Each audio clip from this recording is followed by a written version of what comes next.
live stream. It's the late night stream, but today we're starting about an hour early, which is really different from what we've done for the last two nights, where I've started like an hour late, which is like a 2 hour difference. So, hello everyone, and welcome to the early late night stream, where we can talk for an extra hour, or maybe we'll wrap up earlier than usual, and I'll get some good sleep tonight. What's up, new member? Who's this?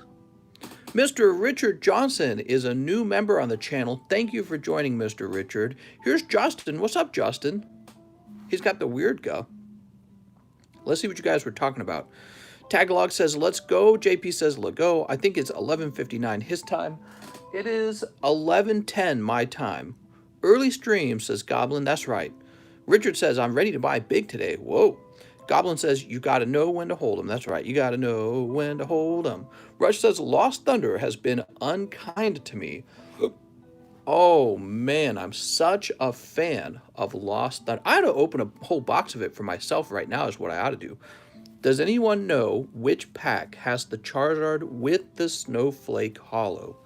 The Snowflake Hollow. Oh, those are Generations. That's what we were just opening the other day, and we pulled that Charizard out of there. I don't think he's quite as valuable as some other Charizards.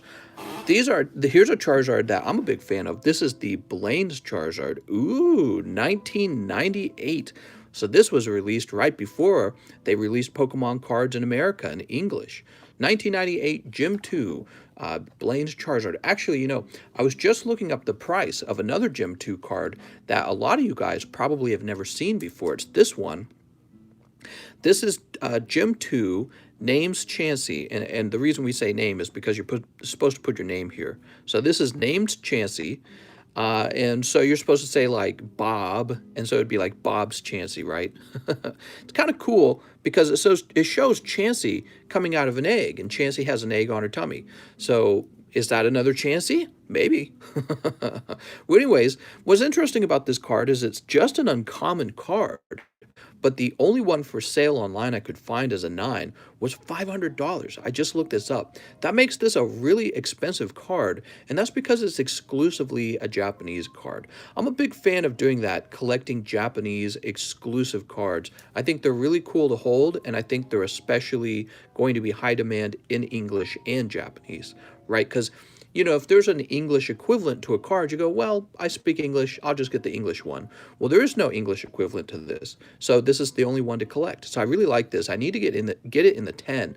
It's really sad I didn't get a 10 of this back when we were opening up a whole box of these. I should have begged someone to sell me theirs.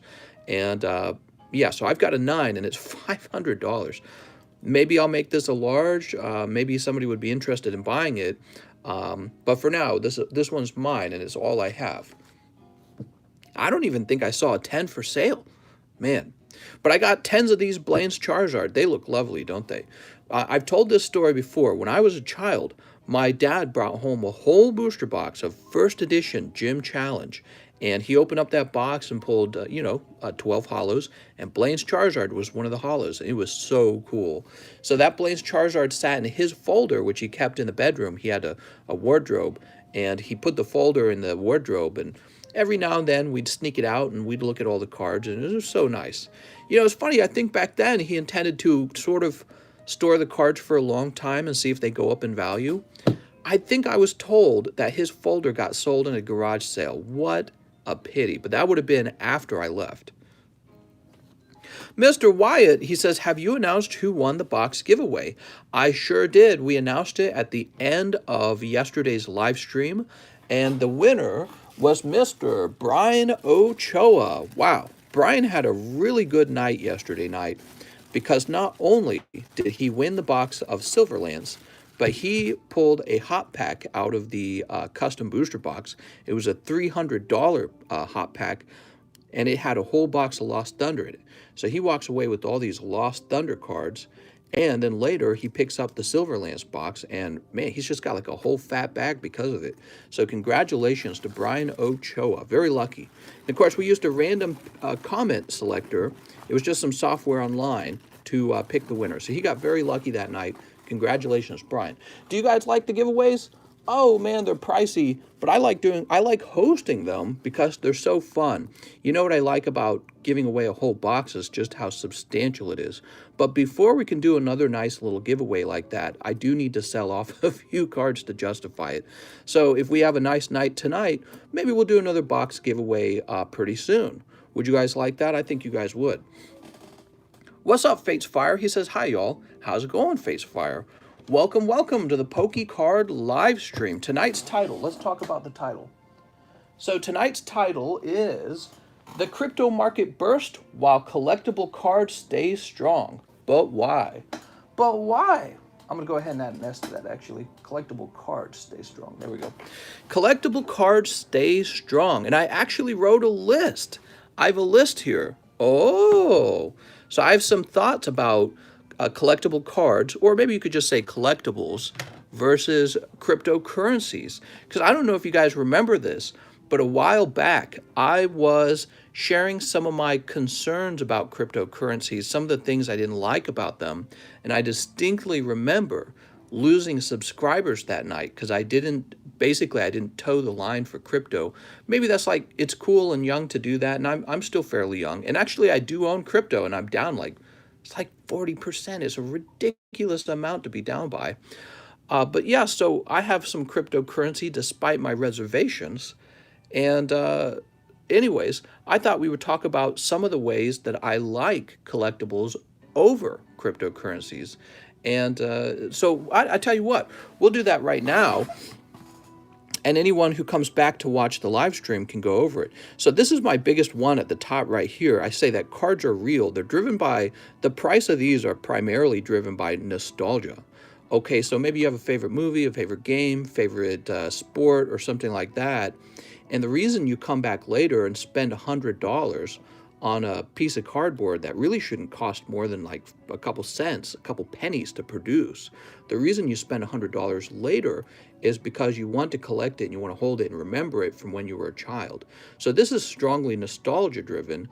And it even has like historical value or historical context, right? Like people remember another era almost, like another, like the 90s or the 2000s, you know what I mean? And so, and in another way, they're almost like an artwork too, if you take a look at the beauty of the card.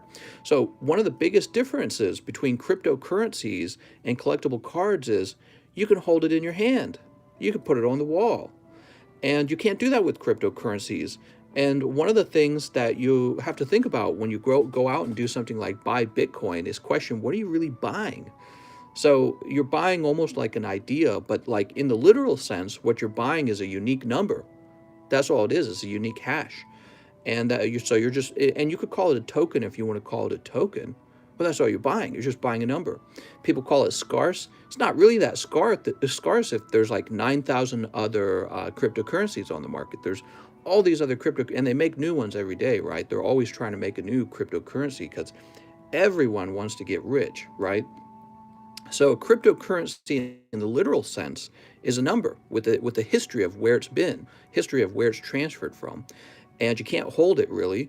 And whereas with a collectible, you can actually hold it and display it and enjoy looking at it.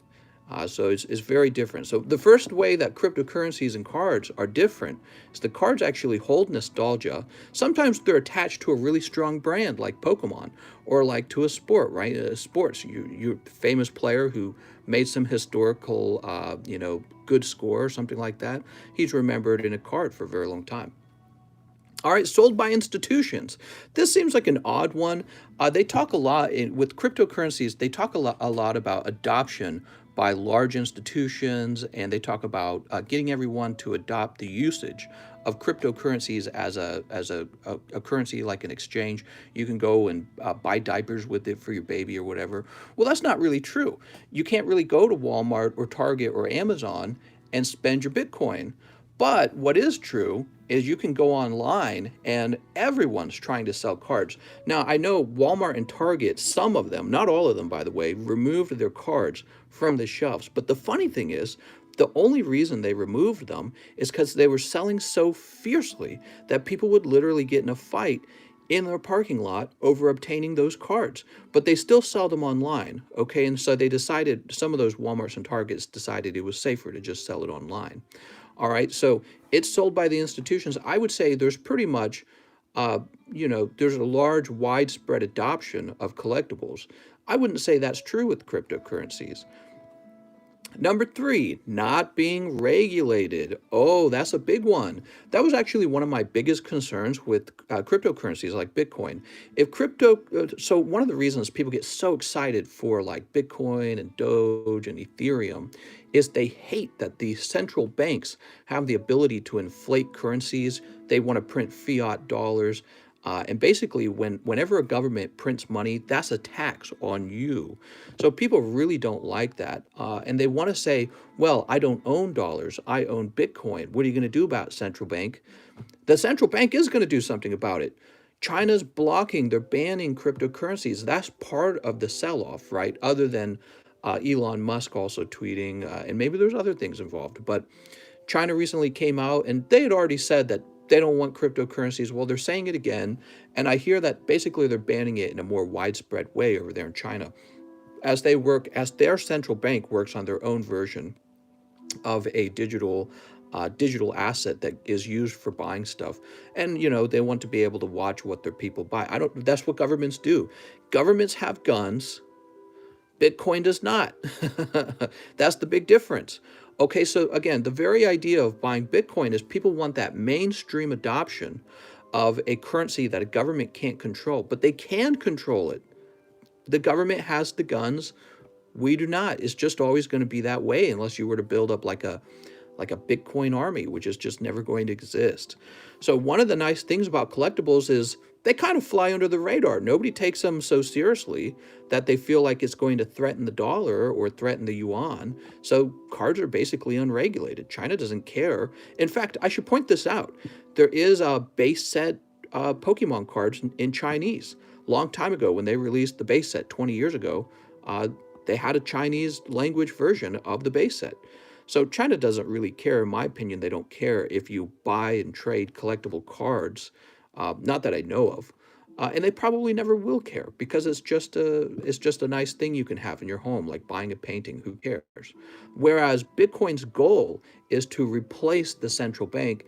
And if it ever got close to that goal, the central banks and the government would respond and say, no, no, no.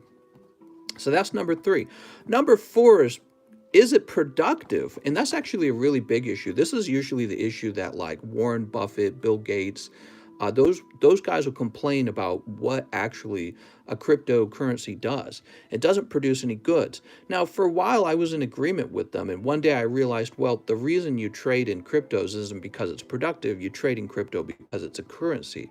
But I thought about that too. It's like, I think that the majority of the reason people were holding crypto wasn't to trade in it. They were just holding it in order to hope that it rises, basically like a Ponzi or a pyramid scheme, right? They're just hoping that it rises in price. So what about Pokemon cards? Are they productive? The funny thing is, they kind of are. So with collectible cards, there's actually quite a large, I would say, entertainment section with social media where you can show these off, you can showcase them, and this provides a certain level of entertainment. And the funny thing is, when you entertain others, you can raise quite a lot of money in ad revenue and other methods, including maybe like box breaks. Even when every single box of first edition base set has been opened, which could happen one day, every single box could be open. Maybe Logan Paul opens them all, I don't know. Even when every single box is open, you can still make custom booster boxes, like what we have going on here. Right. So you can make those up and put base set cards in them. So these will always be productive in a sense that people would like to buy booster packs, but also the entertainment quality, the excitement of opening a booster pack, almost like a casino, right? People will return to that just to see it, So these can produce ad revenue. Bitcoin, they can do that in the sense that there's news generated around it, but that's not related directly. That's related to like the speculation. Oh, Mister, I no longer have to wear a mask at work. Sweet. That's from GJM Rocker. Congratulations, Mister. But yeah, so my point is, these will directly actually generate some kind of revenue. It's very interesting. So that's on productivity. Number 5, very little environmental concern. So I think over time, this one will actually get fixed with the cryptos. Elon Musk's negative tweet that I think helped trigger the a crash right now, or the burst with the cryptocurrency, if you want to call it a bubble. It looks like a bubble in hindsight, right? After it all slid down. He was talking about how he doesn't want to receive any more Bitcoin transactions because he knows that in the long run, there's all this energy that's consumed and essentially unnecessarily consumed just so that we can take made up dollar bills, put them into made up cryptocurrencies, and then have all these computers running so that we can transact a trade between two items when we could have just traded the two items. And the funny thing is with cards is the cards are almost the opposite of that. Sometimes you'll get a deal where you take two cards and there's no money involved and you just trade the two cards. So it's interesting. The environmental damage of cards, there is some there. All the plastic products, all the shipping that's done, whatever these cases are, there is some environmental damage, but it's nowhere near what they do when they're running these huge crypto mining facilities. The energy consumption is probably not even a fraction of what you use to get the cryptocurrencies running. Now, again, in the long run, I think the technologies on those will improve to fix that, but it might be a while. And then number 6 is older than cryptocurrency. So this is an interesting thing. One of the reasons that the gold guys always come around and say, why are you buying crypto? You should be buying gold. It's because gold has proven itself over a very long period of time. A lot of wars, a lot of fighting was really just guys digging up gold, yellow metal out of the ground and then killing each other over it. And that's been going on forever. It's been going on since the Roman times. So gold has held a value for a very long time, and people have accepted it as a valuable metal that you can use like money for just forever. The central banks still buy gold. Well, cryptocurrency has only been around a short while. Collectible cards have been around actually longer than cryptocurrencies. Think about baseball cards. They've been around for multiple generations. I think at least 2 generations now. And Pokemon cards have been around for longer than 20 years. So collectibles have been around for a long time. You can even count really odd things. Well, not odd things. You can count like collectible cards, for example. If you want to spread the idea of collectibleness out to older stuff, people have been collecting old coins and cars for a long, long time. So these have been around for a long time, and some people have probably made their fortune in collectibles. All right, and then finally, not technological. And this is an odd one that is on the list, but this is specifically one of the things I never liked about crypto. I never liked the fact that crypto was technologically based. And that's the way I feel about it, precisely because I went to school for computer science. What's up, CYNT? One of the things I learned when I was in computer science in university was just how rapidly technology changes. And that's great. That's what we like about it. However, when it comes to storing your money into something, if you're going to store your money into something that changes very rapidly and becomes obsolete, like perhaps within a few years, that's a really big concern. Whereas with cards, they're just a piece of paper. They're just a piece of cardboard, and they probably always will be. Maybe the texture will become more advanced, but that's about it. People prefer the fact that they're old. So these are, let's say, they're protected from the technology changing too much. Similar to gold. Gold never really changes. It's just a chunk of metal. Well, this is a chunk of cardboard. It never really changes. Whereas Bitcoin could become obsolete, who knows when? It could be very soon, actually. DOGE could replace Bitcoin. No, but maybe it would. And it shows you how quickly, remember how quickly Bitcoin rose, all on just speculative fuel, with Elon Musk hyping it up, celebrities hyping it up. Is basically all just based on hype, greed, and the fact that it kept rising. And people were like, oh, I don't want to miss out on that, right? And I feel that, so you've got the cryptocurrencies running on hype, and they're this technology that could be replaced very quickly. Whereas with Pokemon cards, it's just cardboard, and it probably always will be. All right, and then I would say one of the negatives to collectibles, I'll include a negative down here, it's harder to liquidate. So these are actually harder to extract your money out of. I could put this into an auction on eBay, but then I probably would only sell it at half its value or maybe 3/4 of its value. That's just because of how it works. Like, collectors are always watching those auctions and hoping to get a deal out of there. Let me put it this way. When it comes to a card that's really expensive, if you toss this into auction, people are not always ready to drop a couple $1,000s on one card just because the auction is ending in a day. They're like, oh, this card I want for $7,000 is ending tomorrow. I guess I'll hike the price all the way up to the cheapest buy it now price. That generally doesn't happen. So if you put it in auction, yes, you will liquidate it and you will guaranteed liquidate it. But first of all, it would take 7 days for that auction to run through, and you won't get as much money out of it compared to if you're very patient and put it into buy it now. So these are not as easy to liquidate. I will say this too, though. The fact that they're not so easy to liquidate, I would suggest, also is one of the reasons that they're safer.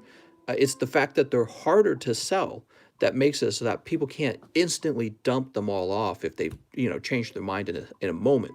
And that's, once again, it's not true for cryptocurrencies. If you change your mind about cryptocurrency, bam, you can get rid of it. And that includes people who own, let's say, $1 billion of cryptocurrency. They could sell it rather quickly. You could not sell $1 billion of Pokemon cards in the market very quickly. That's just the truth. You would actually lose most of that value by trying to sell it too fast. So that's one of the interesting things. It's kind of like a negative and a positive at the same time. You kind of have to take your time selling it off, and this actually protects the value of everyone's cards. Okay, so there you go. That's an interesting list. It took us 21 minutes to get through it. James says, I don't think it's going to work. Maybe if you soak them for months and months, it's possible to... Are you talking about a different type of liquidating? We'll put it in a glass jar. I'll leave it there. Okay, well, let's go ahead and start opening up some Pokemon cards. I appreciate you guys joining in. Mister, any interest in expanding your knowledge on sports cards? Seen a story today about a 15-year-old kid who started his collection with 100 cards and flipped cards and now has 500K. Very nice, man. I mean, no, probably not. The problem with sport cards is I don't watch sports. If there was a sport I watched, then I could get into the cards. I would be happy to open up sport card packs for you guys if you would like me to open them. However, will I collect them? I probably won't. I'm more of a video gamer, and Pokemon cards and Final Fantasy, those appeal to me the most. Would I collect some Final Fantasy cards? Yes, but a smaller amount. Mister, it feels so weird not to have a mask anymore. Sweet. Out here in Lake of the Ozarks, nobody wears them in any business. I mean, that's not true. Okay, some people you can see in the business wear the mask, but you don't have to wear it anywhere here. There's no signs that say mask required. He says, Brian says, thanks for the box. I was in shock. No problem, man. Congratulations, by the way. James O says, dog update. Nothing to say about the dogs. No dog update today. It was another lazy day. My wife and I just got some work done and laid around. We were watching Reno 911 on HBO Max. Do you guys ever watch that show? Reno 911 is pretty old now. But man, it's a funny show. They had a really unique style of comedy. Mister, you're just salty because you're late to the crypto game and lost a bit of money. Well, I didn't lose that much, first of all. And I think that's a common sort of like comeback or something. Whenever anyone has anything critical to say of crypto, the very first thing people who are big fans of crypto do is they say, oh, you're just mad because you didn't make a bunch of money in it. And it's like, I'm not mad. I've got a big, wonderful Pokemon card collection, and many of my cards went up by like ×4, ×8, and ×12. So my luck is already here. I'm not pining for some great wealth that I would have, theoretically gotten from Bitcoin or Doge or anything. It's already happened to me. I already did well. So, I don't need to say, oh man, I wish I was wealthy from Bitcoin. I'm already pokey wealthy. So I'm really sharing my thoughts about how I feel about the problems and the differences between cryptocurrencies and collectibles. I've done quite well with collectibles. All right, let's see. What kind of cards should we open? You only buy crypto when it benefits you. Tonight. Okay, Mr. Emmanuel Panetta's the first one. How's it going, Emmanuel Panetta? All that matters is what should you own from today? That's right. Mister's the top 1% of Poke Trainers. Mister, how's it going? Hopefully my luck is better tonight. 5 Woonified Minds and 1 live pack. I have a bag. All right. What's up, Jack Sneddon? 1, 2, 3, 4, 5. Okay, we got 5 Woonified Minds. Ooh. How much for them Charizards? Those are my investment Charizards. Did you know back when I started collecting these Charizards, they were $100 a piece? You want to find out what they are today? Let's go look them up. I'm going to guess about 500. That's my guess, is 500 a piece, but I don't know. PSA 10, Gym Charizard, Japanese. Let's find out what those are currently selling for. Now remember, I go off of cheapest buy it now prices, and I do that because that's the fastest way to obtain one of those right now, if you really, really, really wanted one. So the cheapest Blaine's Charizard appears to be... Am I reading this right? It looks like the cheapest one is $970. Hold on. So here's some 9.5s. All right, the cheapest one is $950. So for the guy who was talking about crypto not too long ago, again, I don't really have, I'm not that upset that I didn't invest in crypto because I was busy buying up Pokemon cards in that same period when I was ready to start investing money. And instead of buying crypto, I bought Pokemon cards, and I actually did pretty well. So $950 today. Looks like back in, what would this be? The month before November, September or something. These hit a high of 1.25. Today they're $950. So you can see the prices, similar to other Pokemon card prices, they've fallen slightly. That's still pretty good though, from $100 per card.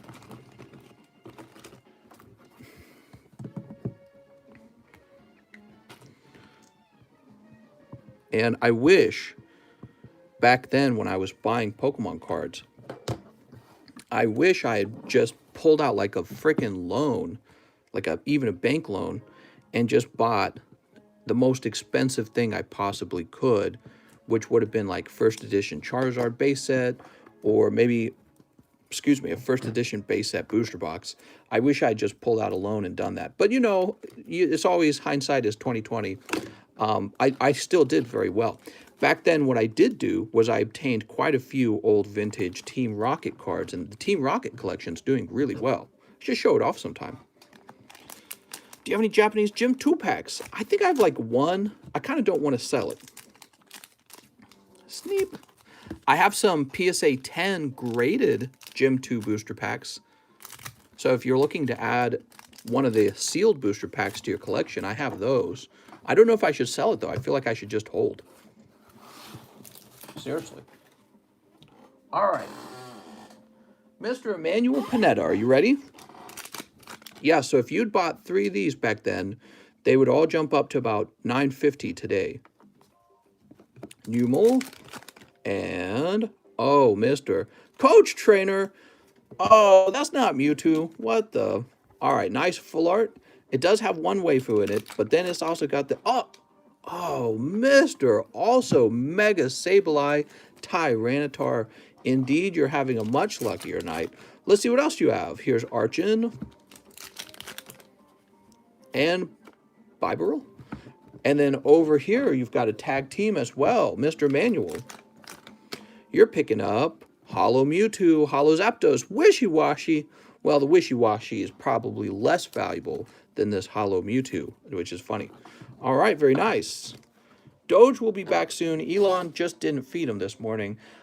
I've got about 5K in DOGE, although after the fall, it's probably more like 2,600. Can you believe how much it's fallen? Mister, I remember when you said how nervous you were. You bought your first ever slab for $50. I know. Well, see, because back then, nobody really knew how they were going to explode in value. But it's more obvious now today. You know, I was a YouTuber back then running the Game Economist, And one of the biggest indicators to me that Pokemon cards would hold value, one of the biggest indicators, was you had some really big players like Leonhardt, and I was analyzing his channel and looking at all of his ad revenue and realizing, oh my gosh, simply owning Pokemon cards can generate ad revenue. That's pretty impressive if you think about it. And that's probably true for guys who make money on like Instagram. I make a little bit of ad revenue on TikTok from all my TikTok videos. You'd be surprised. I got like $500 sitting in a TikTok account right now from ad revenue. So just owning cards can generate ad revenue for someone like myself, a YouTuber. And that alone is a good reason to hold them. All right, Mr. Emmanuel Panetta. I have to show you guys some time with the screenshot. That's Everett Treminio.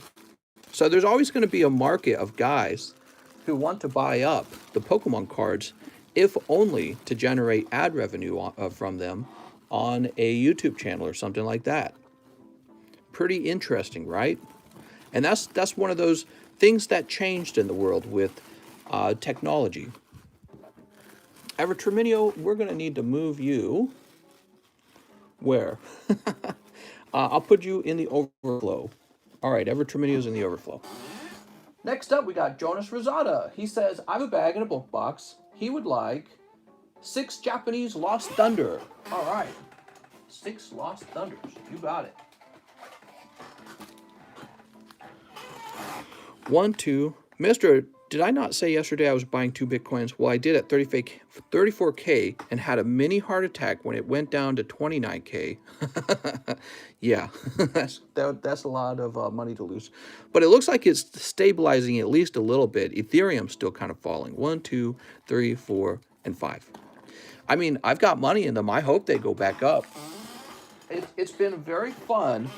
It's been very fun learning about all these different forms of investment. I gotta say, I never really knew what kind of group I fell in with. I didn't feel like a business major. I didn't quite feel like I fit in with the anime nerds either. You know, I think I finally found my group. My group is sort of maybe like financial nerds. I think that's where I fall into. I really like learning about this stuff. I could read it all day. What's up, Roxas? I'd invested $2 whole in Bitcoin. Oh, Riku Hollow. Mister, don't share how much you're making on TikTok. Apparently is against their policy and will get you kicked from the Creators Fund. Wow, I didn't know that. Well, I'm over here on YouTube, and I can tell you I don't make very much because sometimes the ad revenue can be like 15 cents per video. It could be really low. It's just that it adds up over time. And if they want to kick me off for telling you guys that I made 15 cents on a video, they wouldn't be a very well-run platform if that was true. Whoa, mister, those were a little bit cold. You got the Typhlosion, which I consider pretty gradable. Let's see about those 2 live customs. Mr. Jonas. Oh, and you need your bulk too, don't you? Here's a Metal Energy and a Mimikyu. All right, no luck. Let's grab these back here. And what we're going to do for you, Mr. Jonas, is get you a few pity pulls. He ordered 6. Aha! Ta-da! All right, pack number 6 is going to be the pack. It's going to have hyper rare Lugia. I ordered 6, not 5. Sorry about that, Jonas. It's Blissey! Man, I love the hollows in Lost Thunder. They're actually excellent looking. They have kicked people off with the grant in their account and refused to give them their money. That sounds greedy. You kick them off and you won't give them their money? That doesn't sound right.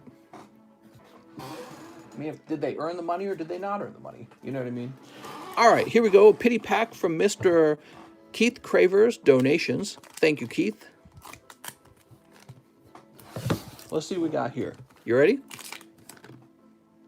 Oh, okay.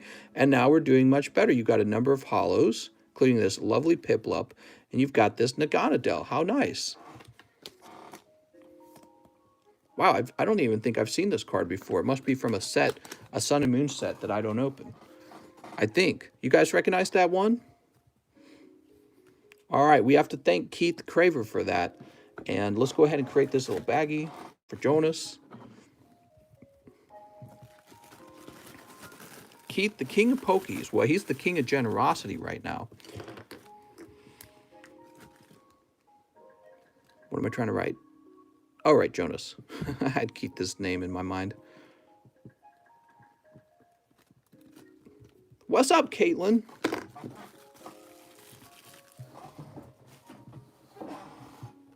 Jonas Rosado with the J-O. Say hi to me. Oh my gosh. How's it going, Caitlin? Wow, Jonas, you got a fat bag, mister. That's a lot of pokies in there, mister. Jonas, I'm going to get you one more card just to be cool to you. And it is another Riku. Very nice. Well, now you can grade both your Rikus. All right. And that was from Daniel Coronado. That was a donation from him. Mr. NT says, you're trying to get people to stop putting money into crypto and put it into pokies instead because the pokey bubble is about to pop. You know, I've said this for a long time. I don't really believe in a Pokemon bubble. I think to form a real bubble in finance, you need to have some way to like leverage a lot of money into it. I see Pokemon as just like toys that you trade, and the toys can go up in price quite large. Maybe they fall as well, but I just don't really view them as the same sort of financial asset as something like cryptocurrencies. I view them as sort of like a fun, small niche thing, and you can still do really well with the fun, small niche thing if you're holding on to a lot of it. So in order for there to be a bubble, in my opinion, while I agree there probably was some mania around buying Pokemon cards with the Logan Paul box breaks, you would need to borrow like a lot of money in order to create a real serious bubble, in my opinion. So, I mean, if you've got $100 card and it falls to $50, you lost $50. If you own $1 million of crypto and it falls by half, you lost like 500 million. I'm sorry, you lost I'm saying that right? $500,000. So in my opinion, it's a bit of a different thing. I just don't see them in a bubble unless you really got a crazy amount of money in them. LeBron with the game. Say hi to me. What's up, Mike Side? Next up, we got Justin Huerta. What's up, man? He says, Mister, I'd like one more spot in the fossil. Oh my gosh, I forgot to get the fossil ready. We might actually finish filling the fossil tonight. You only say hi when it benefits you. Okay, 19. Justin Huerta. You know, instead of arguing against the people who don't want to put all their money into crypto, why don't you just share your opinion about why you think crypto is so great? Yeah, I could just argue the same thing to you. I could say, well, you're just telling everyone to put money into crypto because you have crypto, right? And you'll say the same thing about me and Pokemon cards. You'll say, well, you just want people to buy Pokemon cards because you have Pokemon cards. Well, I think it's probably more the case that people buy what they really believe in. And we all have our reasons. So it's better to sit down and share your reasons and let people think about those reasons. All right, and now we have John Gamia. John Gamia says, how's it going, mister? Can I get 5 crimson? Ooh, crimson. What's up, War Turtle? 5 crimson. 1, 2, 3, 4, 5. 5 crimson. 5 Sun and Moon base set. 1, 2, 3, 4, 5. And 1 DBZ Evolution. All right, so Mr. John Gamia, which DBZ did you order? Hold on, I'll have to do some math. I'll find out. Let's see. So he ordered Crimson and base set. Crimson. Where's Crimson? All right, Crimson, Sun, and Moon. So that would be... Oops, Numlock is off. All right, and that would mean you ordered... It looks like you ordered the actual Dragon Ball Z, the old one. Cool. Here we go. DBZ Evolution. Did I miss any good comments? New member, Mr. Lewis. Thank you so much for joining us, mister. Now you got a Pokeball next to your name. New plan. We need to get Elon Musk to start collecting Pokies. Nah, he's a boomer. He wouldn't do that. Mister, I hit the jackpot. Got 2 Chilling Reigns and 2 Vivid Voltage. Nice. Are you going to pass up on the catfish? New emotes, mister? Yeah, we should get some new emojis. All right, here goes. Dragon Ball Z. Maybe we'll open up an emoji channel in the Discord, and you guys can make your top recommendations. Here it goes. There is a holo card in this pack, and it is Android Presence. All right, very good. Cool. So now there are the rest of these, but to be honest with you, I think you could easily call these junk. I'll give you the U's and any R's as well. Here's an R. So I think U stands for uncommon and R stands for rare. I'm going to start trying to remove some of the bulk cards from those DBZ Evolution packs, the old ones, because they really make your bag fat way too fast. But I'll give you these as well because not every pack has a holo in it. Look at this, Android Presence holo. So weird seeing a holographic card come out of those. All right, are you ready?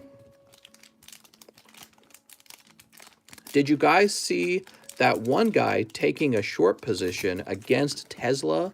It's very interesting that he's taking that position right now, especially because Tesla had invested all that money into Bitcoin. Something like what was it, like 1.5 billion? I don't remember. Was it 10 billion? I don't remember the actual numbers. But Tesla actually used its money to buy up Bitcoin, and now Bitcoin's crashed a bit. Elon Musk says, say hi to me, Card Economist. Michael Blurry, thank you. Yes, Michael Blurry. There's so many names out there to remember. James Gower, what's up, James? Mister, I forgot to say that you can take my reverse holo, says Roxas. Thank you very much, Roxas. And who are you on PayPal? Are you John Gamia? All right, we've got Reg Ice. Here's Salazzle. He says, yes, sir. Thank you for the donation. Those will be used for the custom boosters. And if we find a good reverse holo, I'll still toss it in. Counter Catcher. And pack number 5. Oh, mister. That was a cold round. Oh, wait, you've got one more pack of the Crimson. Come on, hot one. No, it is a cold round. Okay. So you pick up Salazzle and Melodic. These would both be considered whiteback packs. Boop. By the way, did we shout out the new member? James Gower. Yes, we did. Been watching you since like 500 subs. What's up, James? Mister, the channel has grown by so much. Can you believe it? We're heading toward 16,000. And of course, the goal, by the way, is 100,000 subscribers. Just like on the Gameconomist channel. That's the goal, is 100,000. And we'll just keep chugging along. Pokeball. Here's Nest Ball and Snubble Alolan Muck. So your pulls from the base set are about right. You got no pull out of the Crimson Invasion. And let's see, can we get you a pull though? Let's see if we can get you a pull.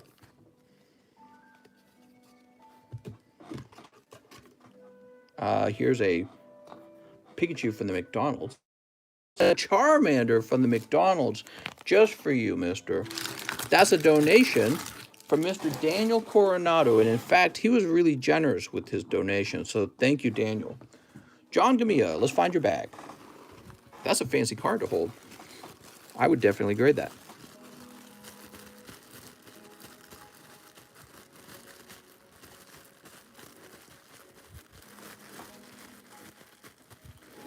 Okay, let's see if we can find your bag. Why do I have a feeling you're in the overflow? Mister, what do we put in the message for PayPal? Oh, you just tell me what you ordered. Tell me what you ordered. It's a good idea to go into detail so that there's no mistakes.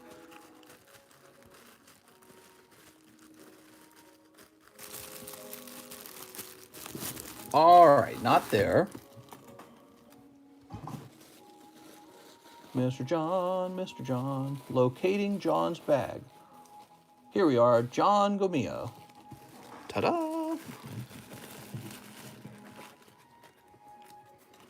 One day, maybe I'll have a website do it all. We're just running everything off of PayPal and Discord. Pretty lightweight, huh? But sir, why is Bitcoin crashing? You know, I think part of the reason why Bitcoin is crashing, it's not just Elon Musk with his sort of negative tweet, and it's not just the Chinese government cracking down on Bitcoin. I think it's the fact that everyone was sort of in a, I want to say like a mania almost, like it's just going to go to the moon. You buy crypto now, you don't want to miss out. And maybe with it falling even a little bit, people are suddenly going, oh my gosh, I'm scared. I had no real reason to buy it other than I hoped it was going up. And that's one of the problems. So like with this Pokemon card, the price will go up and the price will go down. Either way, I will always have it because I really like Pokemon cards. So it doesn't really affect me that much when the price moves. But with cryptocurrencies, if the price isn't moving up on those cryptos, it's very hard to hold them because I'm not using them. I honestly don't need them. I could just use the US dollar to trade my goods. I don't need Bitcoin to trade goods, and I don't need Ethereum to trade goods. I'm perfectly fine using the US dollar like PayPal. So these I have a reason to hold.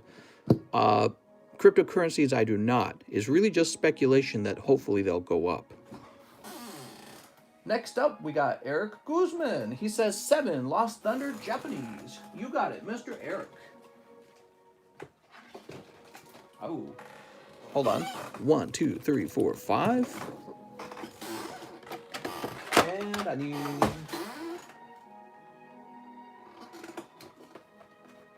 There's a box underneath it. Nope. I'll be right back. I gotta go get some more, mister.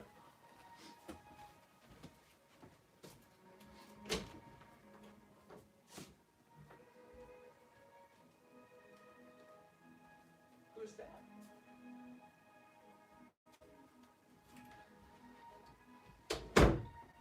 All right, here I am.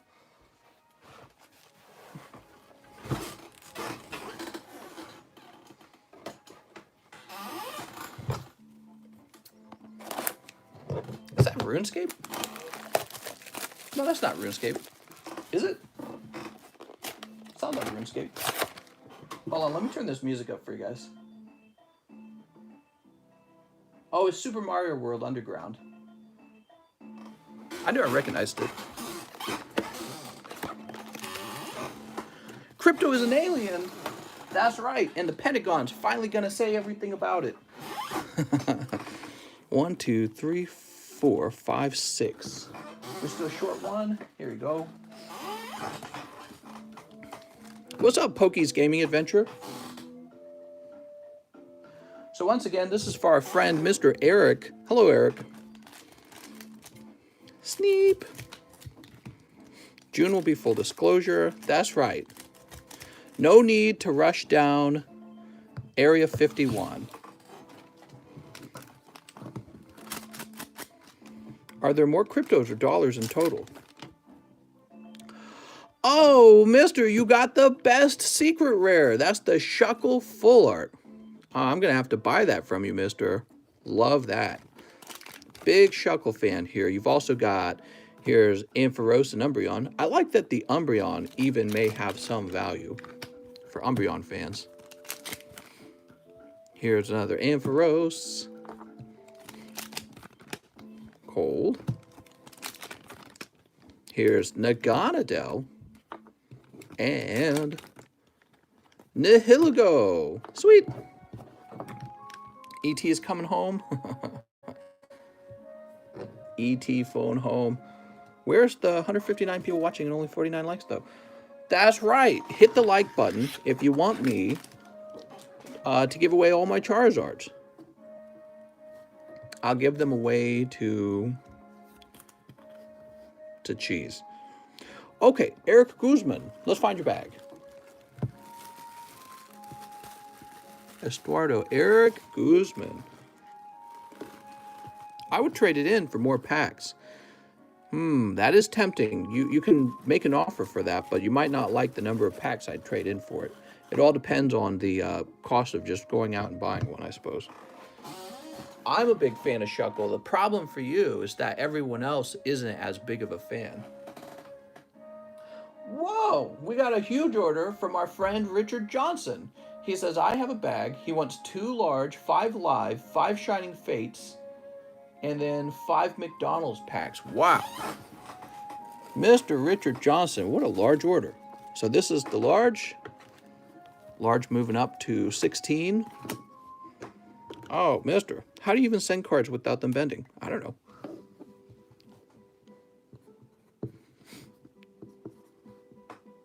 Mr. Richard.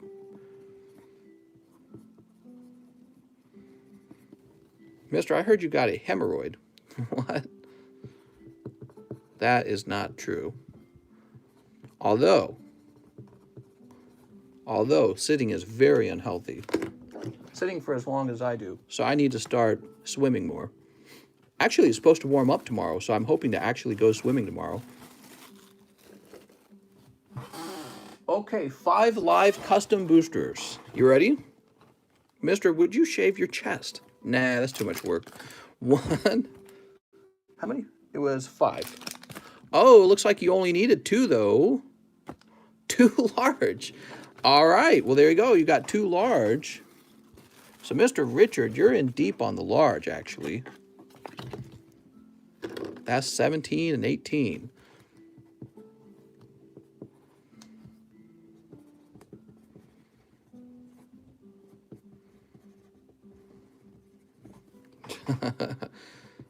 Now, if you had simply bought 2 live custom boosters, that would have been the perfect number. But you bought 5 of them. So let's find out what happens after this with your next 3 spots in the large or in the live custom boosters. Okay, so this would be 3, 4, and 5. Ah, darn. So it would have been nice. It would have been nice if you had hit something on the last pack. Okay, let's go ahead and sleeve this up. So, in other words, it was a little bit of bad luck in the large. Suppose it could have been worse. You could have been going on a 10-pack cold streak. Instead, you had a 2-pack cold streak, I think. No, it was a 3-pack cold streak. Let's see, he would like 5 Shining Fates. Let's see if I have 5 Shining Fates. 1, 2, 3, 4. So we're going to open up a fresh box of Shining Fates. How's my night? My night's very nice. My night is very nice. It would be better, my night would be better if Ethereum was at $5,000 rather than at like $2,000. Jesus. Jiminy Christmas, man. Toss this up here. Hold, hold, hold. It's about to go to the moon. Tell you what, mister, I'm going to toss you this Eevee because I like you. And, cool.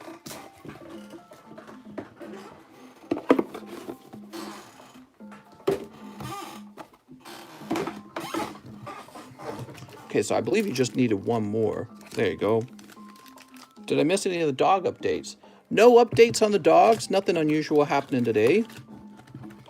We had some bulky trash pickup, and they finally picked up our old couch and a bunch of other junk that we needed to throw away after moving. So now our driveway is nice and clean, and it feels really nice. Okay, here we go with the Shining Fates, and then we'll open up your McDonald's packs. Sneap. I haven't bought it in so long. Alex says, I wanted to buy it. Yeah, we had an old couch, and I'm sure that it was probably full of loose Pokemon cards. Here's Choodle. Every time I tried buying crypto, it just fell every time. Buy high, sell low. There's Dracozolt Shiny. Grookey. Rusted Shield. And Crobat VMAX, mister. Okay, so those are your Shining Fates. What's up, Adam? Adam Vinsum says, morning, mister. Can I keep the Pikachu frames? I want to say no. Those are not part of the price, but actually the real reason I would say no is because where am I gonna place it? I tell you what I'll do for you, Mr. Richard. I will, but just for you, okay? Nobody else. I will. And you need 5 of these, right? If I can reach them. 1, 2, 3, 4, 5. I think what I'm going to try and do, on your bag, I'll just write to add the frames. Okay, here we go. 1, 2. I can't promise that they don't get damaged during shipping either, okay? So if they get squished during shipping, then that was just a bonus that unfortunately got damaged during shipping. Okay, because they look like they would be awkward to ship. But it's not like your PSA grading them, so it's not a big deal, I think. Actually, so what'll happen to these is they'll be set to the side.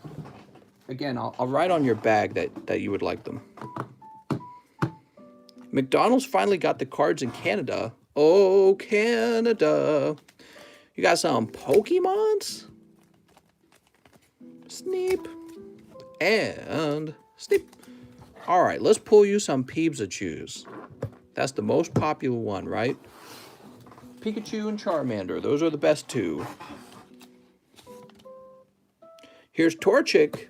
Torchic sounds like torture, doesn't it? Torture chick. Oh, nope. I got a full case in Canada. Well, that's exactly why they try to limit it. Here's Squirtle. No, I don't blame you. Yeah, they're nice. I like them. Here's Squirtle.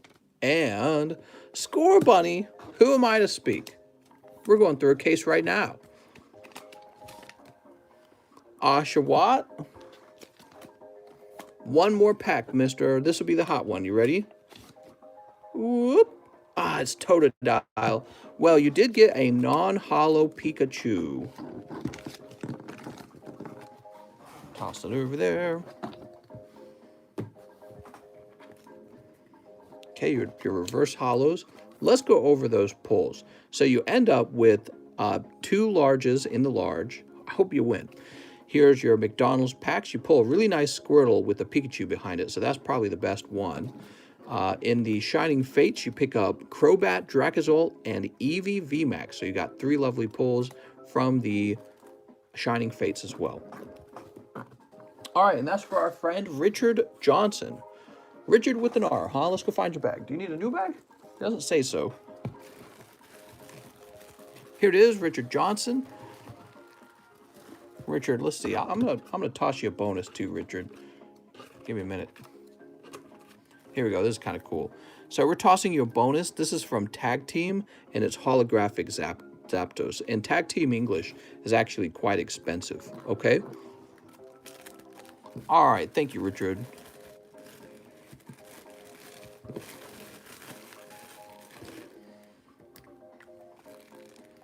Five frames. And thank you to Daniel Coronado for making those donations to the Pity Pull Pile. Okay, let's see what's next. Probably Pokies. What do you guys think? Probably Pokies next? That's my guess. How's your day so far, everyone? Hey, first of all, where's everybody from? Where are you guys all from? I'm from Missouri. Any Missouri guys here? Who's representing Missouri? Isaac says, Pokies to the moon. You're from Japan. Nah, you're tricking us. Richard Johnson, here we go. So after Richard Johnson, we have Swag Star Beats. New York. New York. Brian Ochoa's from Texas. You know, a lot of people who order cards on this live stream are from California and Texas. But maybe that has to do with, Adnat says Palestine. You're from Missouri, Illinois, Washington State. Maybe the reason is because the populations are so large over there. It's just more likely to get more packages. How many packs would be a box for Jet Black? 30 packs per box with these Japanese boxes. I'm from Kansas City, but have family at the Ozarks. Mr. Michael, my whole extended family lives in Kansas City. So that's where both my mom and dad are from, Kansas City, but they moved out to St. Louis. Texas, San Diego, Texas. Yeah. So I was watching a TikTok earlier today of like socialists. They had like the hammer and sickle on a red flag, and they had some big parade going out in Austin, Texas. Did you see that? That was interesting. So Mr. Swagstar starts out with 2 live custom boosters. You ready? Here goes. 1, that's Naganadel, and 2, that's Tapu Pupu. All right, no luck on those live customs. Sorry, Swagstar. He says 2 darkness ablaze after that. 2 darkness. Maybe pull a Charizard out of these. He would like live shipping, including last night's bag. All right, sounds good. So let's see what you pull out of these. Sneep.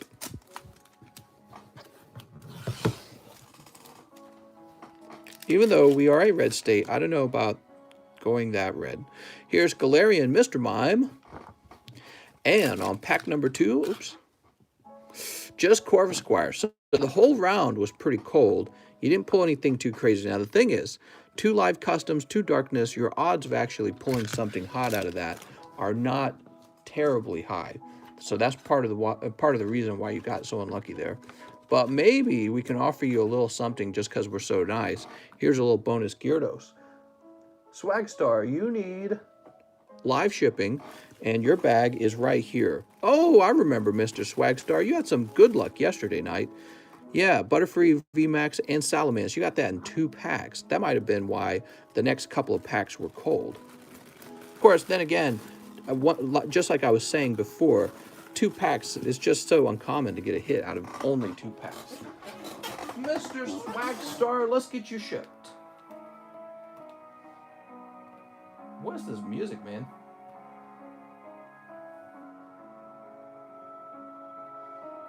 All right, give me a moment.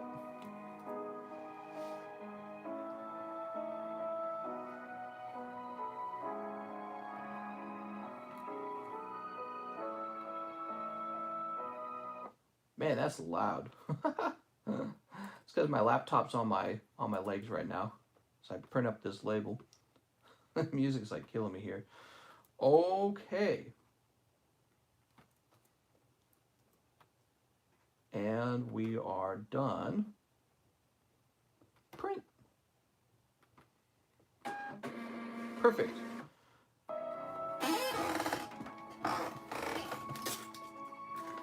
I'll be right back. Now, Mr. Swagstar, you didn't have a... No, you didn't. Okay. Just make sure you didn't have a slide.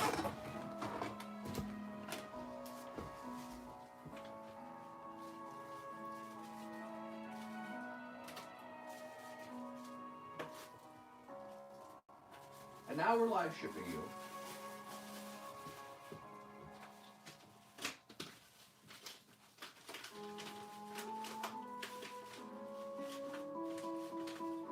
Animal Crossing. What a good soundtrack.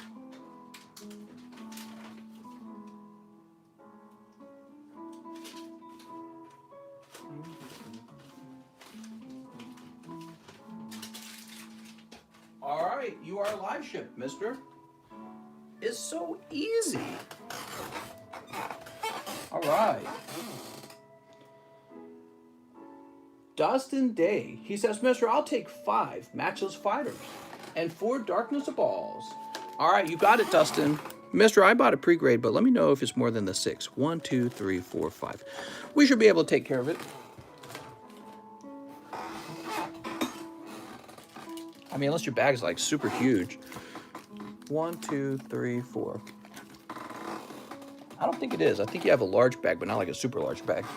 My coworker got really sick after the vaccine. Oh, that sucks.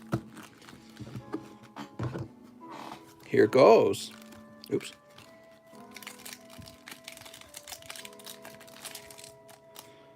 Sneep. You love Matchless. I do too. Matchless has been one of my favorite sets. I think Matchless Galarian Slowking is actually, he's secretly very good.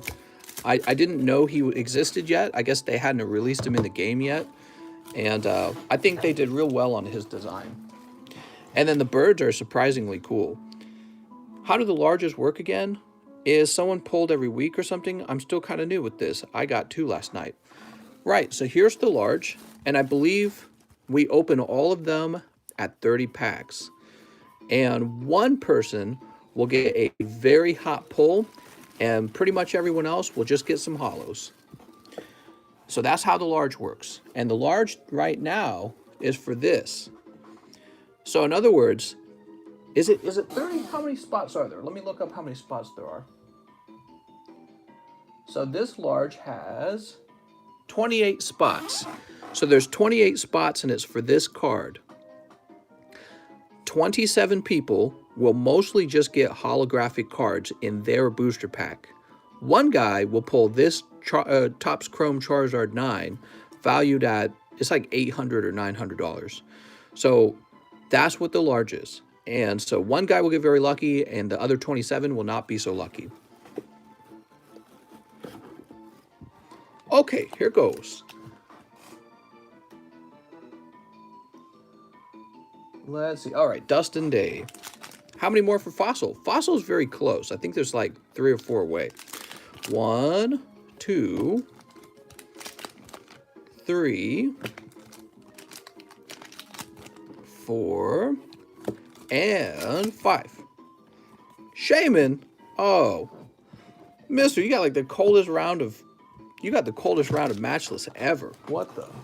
Let's try out these darkness. Maybe they'll be much more lucky. So here's Simipour. Ariados. Electrike. And one Galarian Slowbro. Dude, man. These packs need to, they need to print the hell out of these packs so we can start to see the price come down on them more. I hope they print these like crazy. I don't know what it is. I want you guys to be able to open way more packs. That's why I'm saying that. I want to see you guys open more. In fact, let me toss you a bonus one, Dustin. Bonus pack. Here you go, Dustin.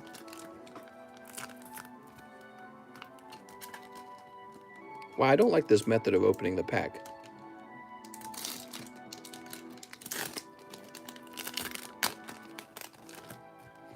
And it's also just an Urshifu Holo. Dustin, that is just really tough luck. What else we got? Dustin, let me toss you. Let me tell you something. Let me toss you this promo Mr. Rhyme.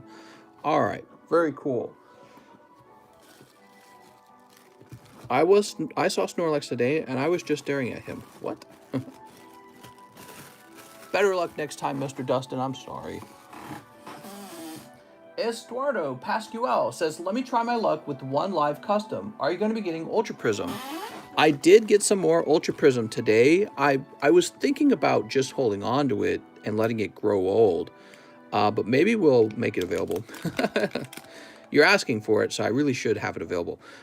Here we are right here, Mr. Estuardo. PSA 10, number 1.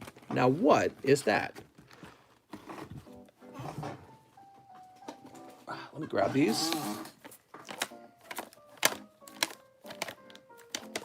Oh, okay, nice. That's going to be Venusaur Snivy 10 from Cosmic Eclipse. Sweet.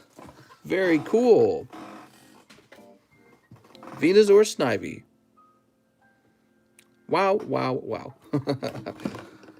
There you go, Mr. Estuardo. Very lucky, man. You got that on a single pack.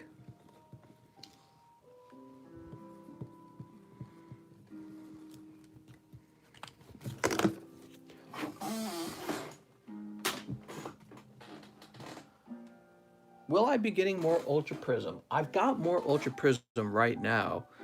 What do you guys think? Should I add Ultra Prism? Mister, I placed an order and sent you 40 less than I owed, so I sent you another separate order with 40. Thank you very much, James.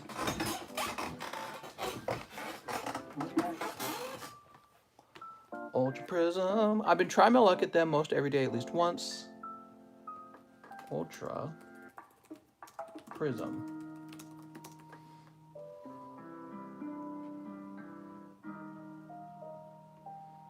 Snorlax has got the weird go face. He said that's weird.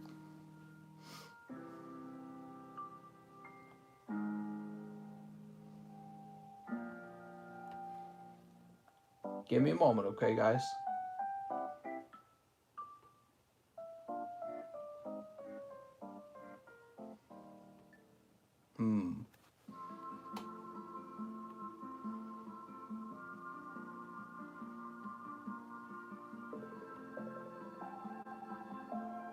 I know I'm being very quiet, but just give me a minute.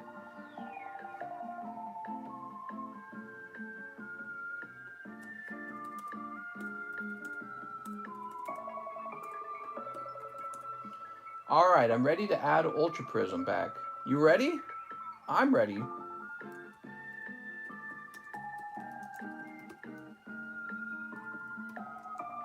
Well, yeah, we'll add it back.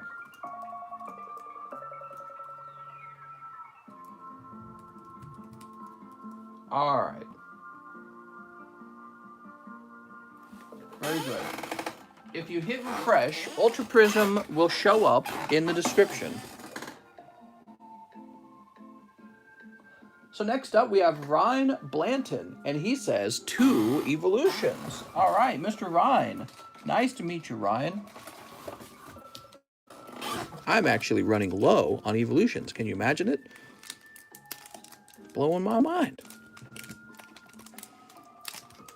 Is it light, or does the third Zard you have they look more whitewashed? No, that's actually true. He does look a bit differently colored. That happens with my Japanese Dark Charizard too. James says you're fresh, mister. All right, here goes.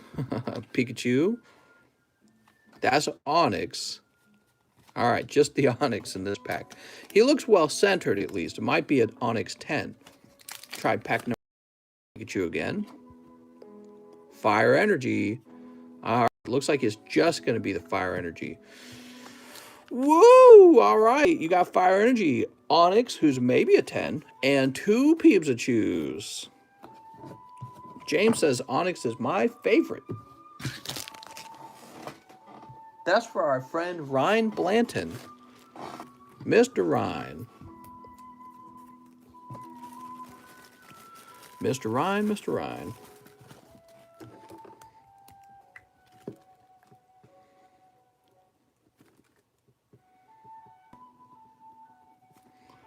Tough round. Yeah, it was. And yet, if that Charizard grades 10, that's not terrible, right? The other thing I would say is it's really just 2 packs. Not every single pack can be hot. I wish, Mr. Ryan, I wish I could open like 15 packs for you. You know what I mean? Next up, we got Julianne Ruggiero. Nice to meet you. And this is a large order. So this is Julianne's first order. And Julianne says 10 matchless, 20 silver lance, 2 live customs. Been watching for a very long time, but this is my first order. Sweet! Nice to meet you. All right. Been watching for a while and ready to dip your toes into the pokey water. 1, 2, 3, 4, 5, 6, 7, 8, 9, 10. Sweet. Your first order, here's a bonus matchless fighter. You also want 20 silver lance. All right. Hey, Mr. in chat, bit late to the party. 1, 2, 3, 4, 5, 6, 7, 8, 9, 10, 11, 12, 13, 14, 15, 16, 17, 18, 19. You gotta be kidding me. I got 19 of them. All right, I gotta go looking for a box of these now. I think I'm gonna have to go in the other room for this. Am I? Oh my God, I am. All right. I'll be back.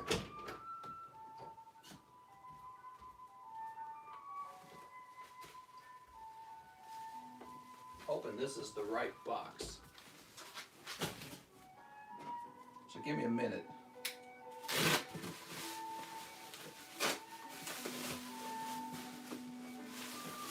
I don't think this is the right box.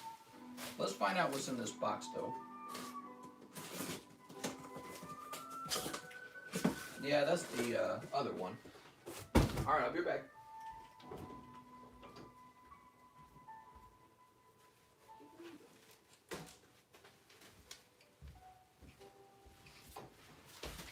Wow, we're going to run out of silver lance.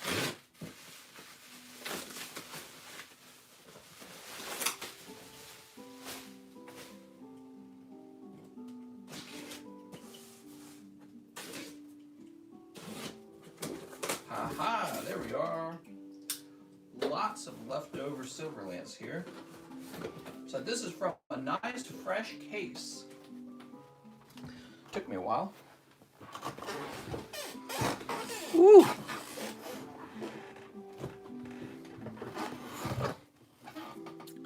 Jules says, thank you, no problem. Please wish me luck. F in the chat. Sorry about that, Brad. Yeah, I had to have a bunch of dental work while I was in college. Here we are.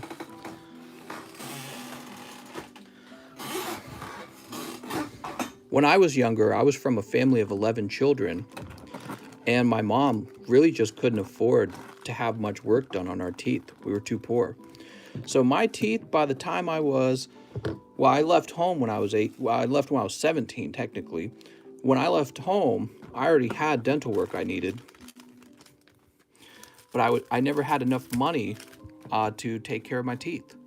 Well, actually, and part of that was my own fault, because I didn't know that there were ways to get cheap dental. You really just have to look into it.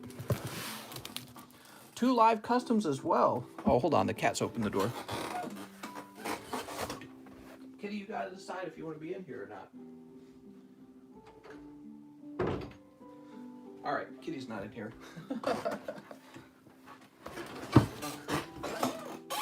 Both the cats scattering. All right, here we go. Matchless Fighters. Here's, ooh, Articuno. It's just a cleaning. Mister, I would like 5 Pika Packs. Oh, sounds good.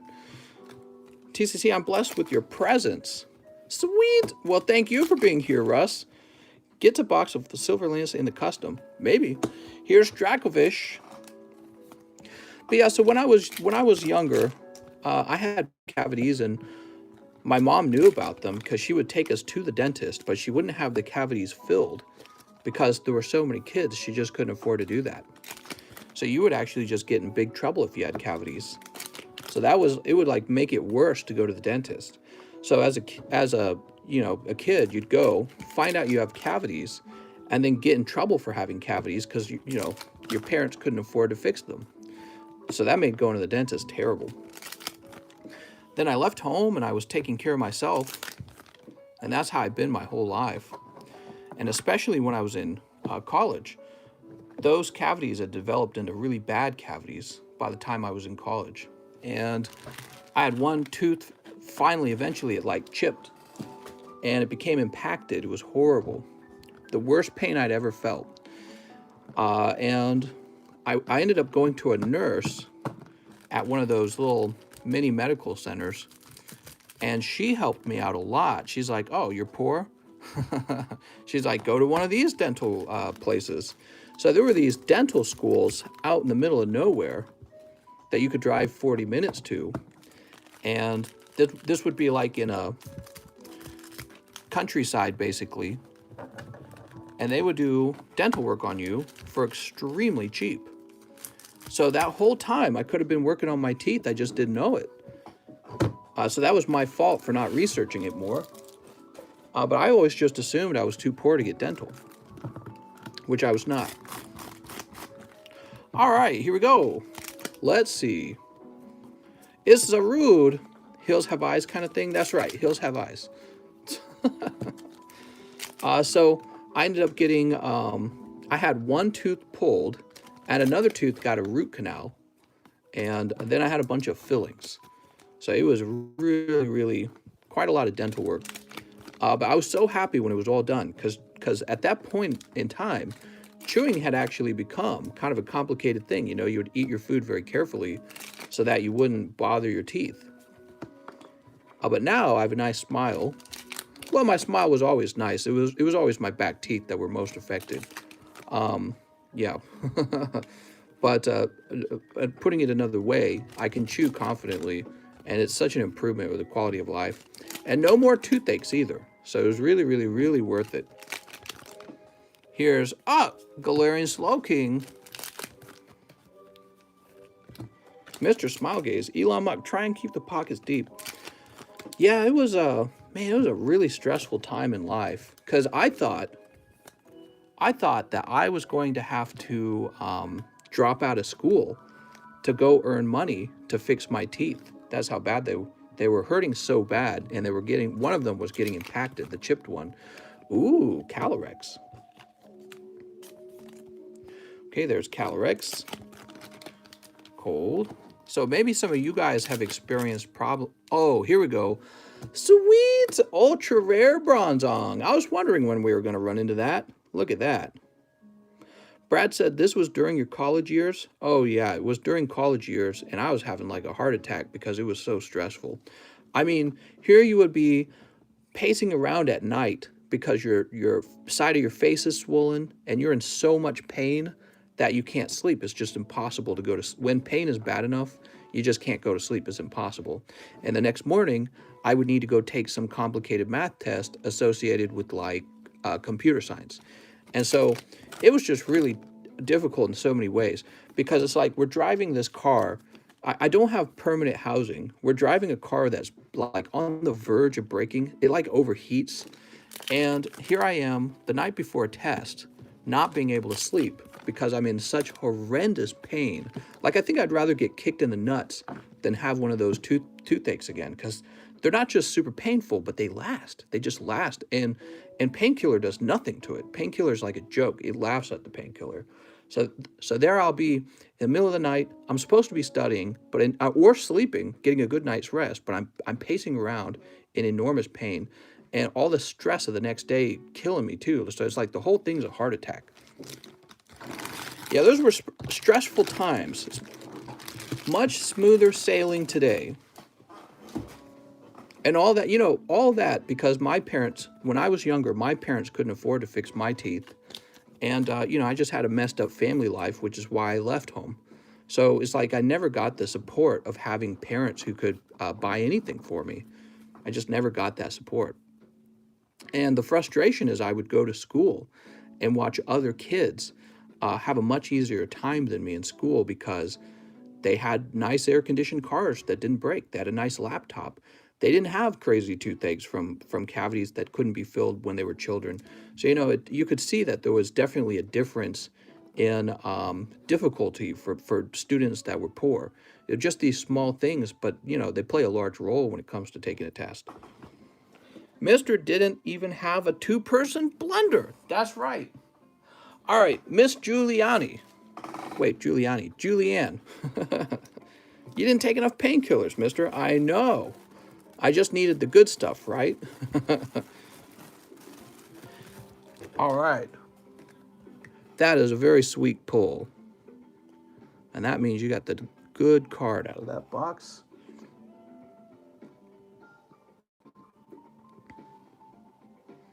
Ruggiero. When my tooth was making my face hurt, I walked in the drugstore, opened a tube of Origel, and squeezed the tube in my mouth. I paid for it after. Oh, man. So let's go ahead and get those 2 live custom boosters now. Are you ready? Let's see what you get. Pack number 1, Rillaboom, and pack number 2. Ah, man. Nothing crazy in the live customs that time.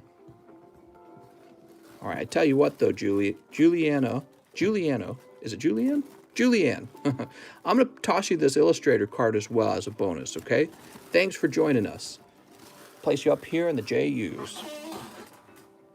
All right, and next we have Adam Moondorf. Adam Moondorf says 1 Fossil Custom and 1 Shiny Star. Mr. Adam. Did you know pharmacies can make cocaine numbing gel that they use for oral pain? You're saying I can get the good cocaine? Mister. Oh my God. Adam Moondorf. Despite all your rage, you still just... Despite all your rage. What's up, Butter? It's like butter. We're just talking about teeth, Butter. Did you ever have teeth problems at any point in life? I'm sure you didn't. My cousin once met a guy who told him to treat tooth pain by cracking open a Tylenol liquid gel and rubbing it in your tooth. Yeah, I've no idea if that works. I'm not a doctor or anything. Okay, here we go. Score Bunny. Oh, man. Here we go. Shiny Rune Raijas and Sunny Scorch. Ooh. Boop. I knew I knew this really Christian guy. He wasn't part of any particular denomination. He wasn't like Catholic or anything. He was like part of some weird, like smaller group of Christians that had all their super like fundamentalist beliefs. And he had, just like me, he had an impacted tooth. And I had just gotten my impacted tooth fixed, right? Like I had just gotten it fixed. And I knew the enormous pain of it. And I was trying to help him. I'm like, dude, you got to go to the doctor. You go to the same dentist I go to. They will help you with the price of it if you're poor. So I was like trying to give him all the help that I could get him on having an impacted tooth, because I knew he must have been in insanely bad pain. And he actually believed very strongly that all he had to do was pray and that the tooth would fix itself. I'm like, oh man, no, that's not going to do it, man. I was I was like concerned for him. I'm like, you're going to get a tooth infection. It's going to get into your bloodstream. You know what I mean? So he really thought he could just pray or have faith, I guess, and that if he believed in like the healing power of God, the tooth would just get better.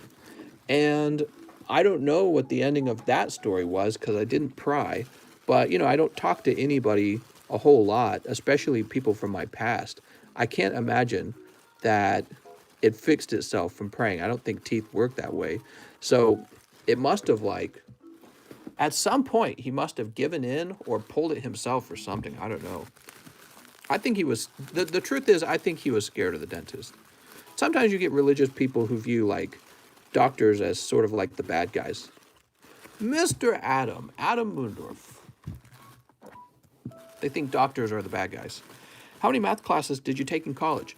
Tons of them. When you go for computer science, if you go for the actual science degree, so there's two different types of, you can get an IT degree, which is not the same as computer science. If you take a computer science degree, you then have the choice of a Bachelor's of Arts computer science or a Bachelor of Science computer science. The Bachelor of Science one is the actual difficult one. And you take all the physics and chemistry and biology classes, and then you also take a ton of math classes. And so it like every semester it was one or two math classes, and they got increasingly complicated to the point where you're like, man, this is some crazy stuff. Next up, we got Marcos Rojas. Hey, mister, this is my first time ordering. Nice to meet you, Marcos. He says, I've been watching for a while. I'd like 5 of the hottest Silver Lance packs you have. I need a bag. You got it, mister, the hottest ones. 1, 2, 3, 4, 5. Here's a bonus pack since it's your first time. Nice to meet you, Marcos. I took Calc 1 through 3 with differential equations and linear algebra. Yeah, actually, that's very similar to what I had to do. That's the one reason I dropped my CS course. I'm just not mathematically inclined. I don't think anyone is, No, I shouldn't say that. There are some people who are truly mathematically inclined, and you can just tell they're very different kinds of people.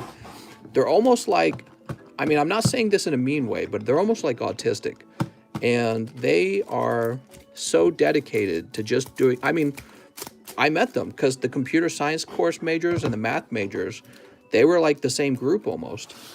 And they were out there. They didn't even watch TV. Like, I don't watch a lot of TV. They don't watch a lot of TV.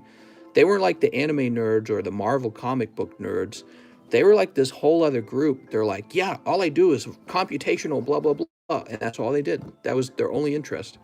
So people who really actually just like math, man, there's something. Okay, Mr. Marcos, cold.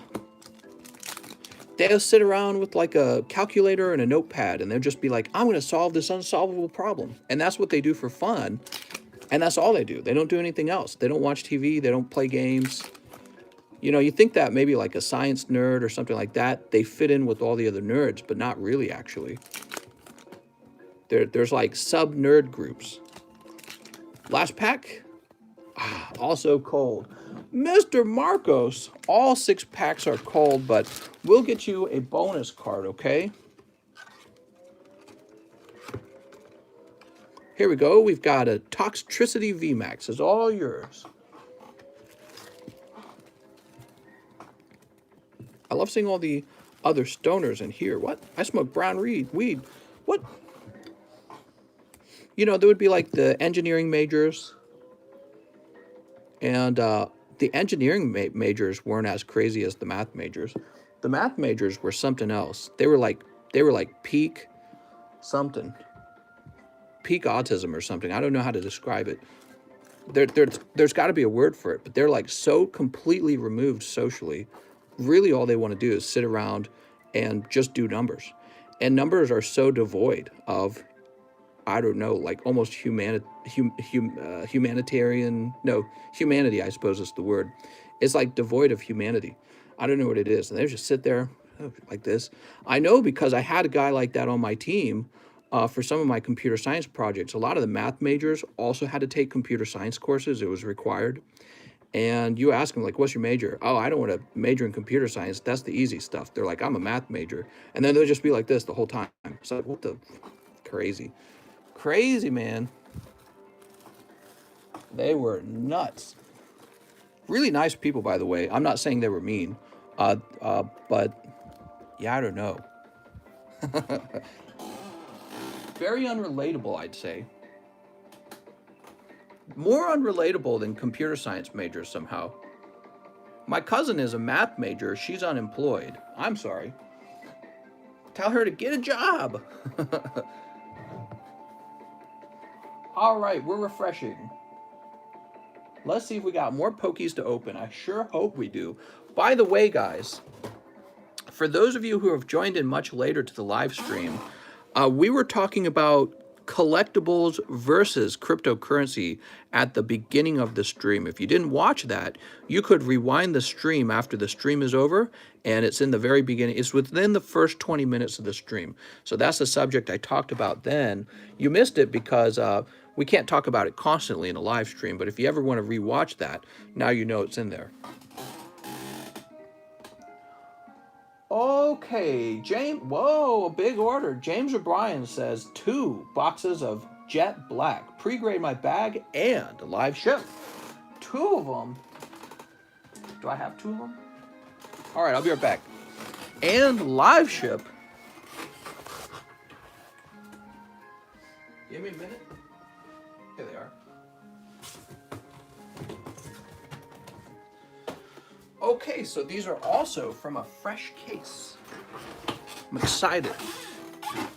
Ooh.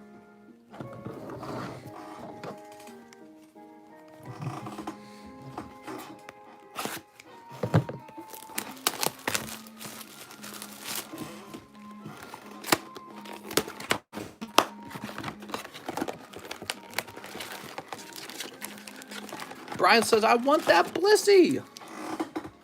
Okay, box 1.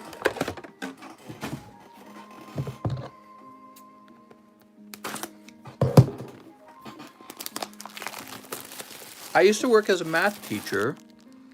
Now I'm a semi-truck driver. Heck yeah. Well, my friend is I have a friend named Patrick, and he's an unusual friend because I met him because a girl I was dating, her older sister was dating him.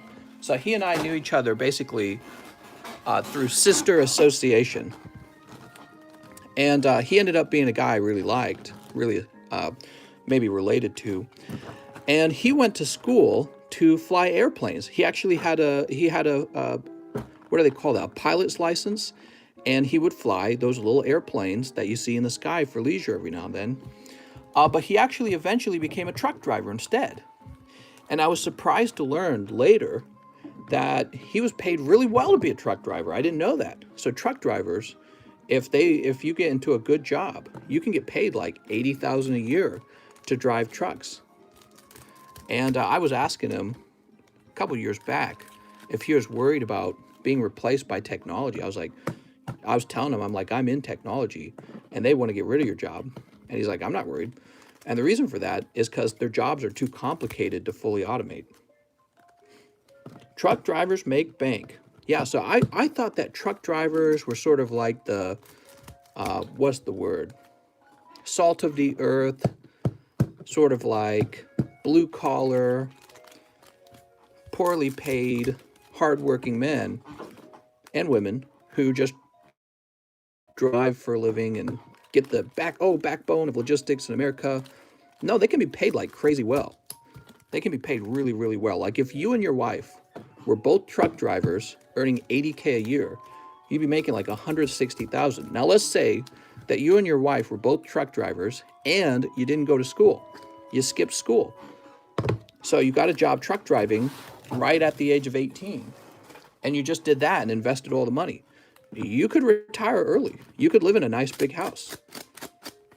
It's just another one of those sort of like dirty jobs that pays really well because everyone else is being told repeatedly the only job that you're supposed to get is a desk job. That's what everyone basically tells you. Oh, you need to be a computer scientist. You need to get a desk job. It's like, well, that's what everyone's doing right now. The trick is to find out where the supply and demand is. And maybe there's not enough truck drivers. Cryptos also don't pay dividends. That's true. But pokies don't either. However, pokies do pay ad revenue. All right, here's Blissey. So Mr. James O'Brien, let's see what kind of hot booster packs we open today. Love to see a robot chain download using dog and chain. What?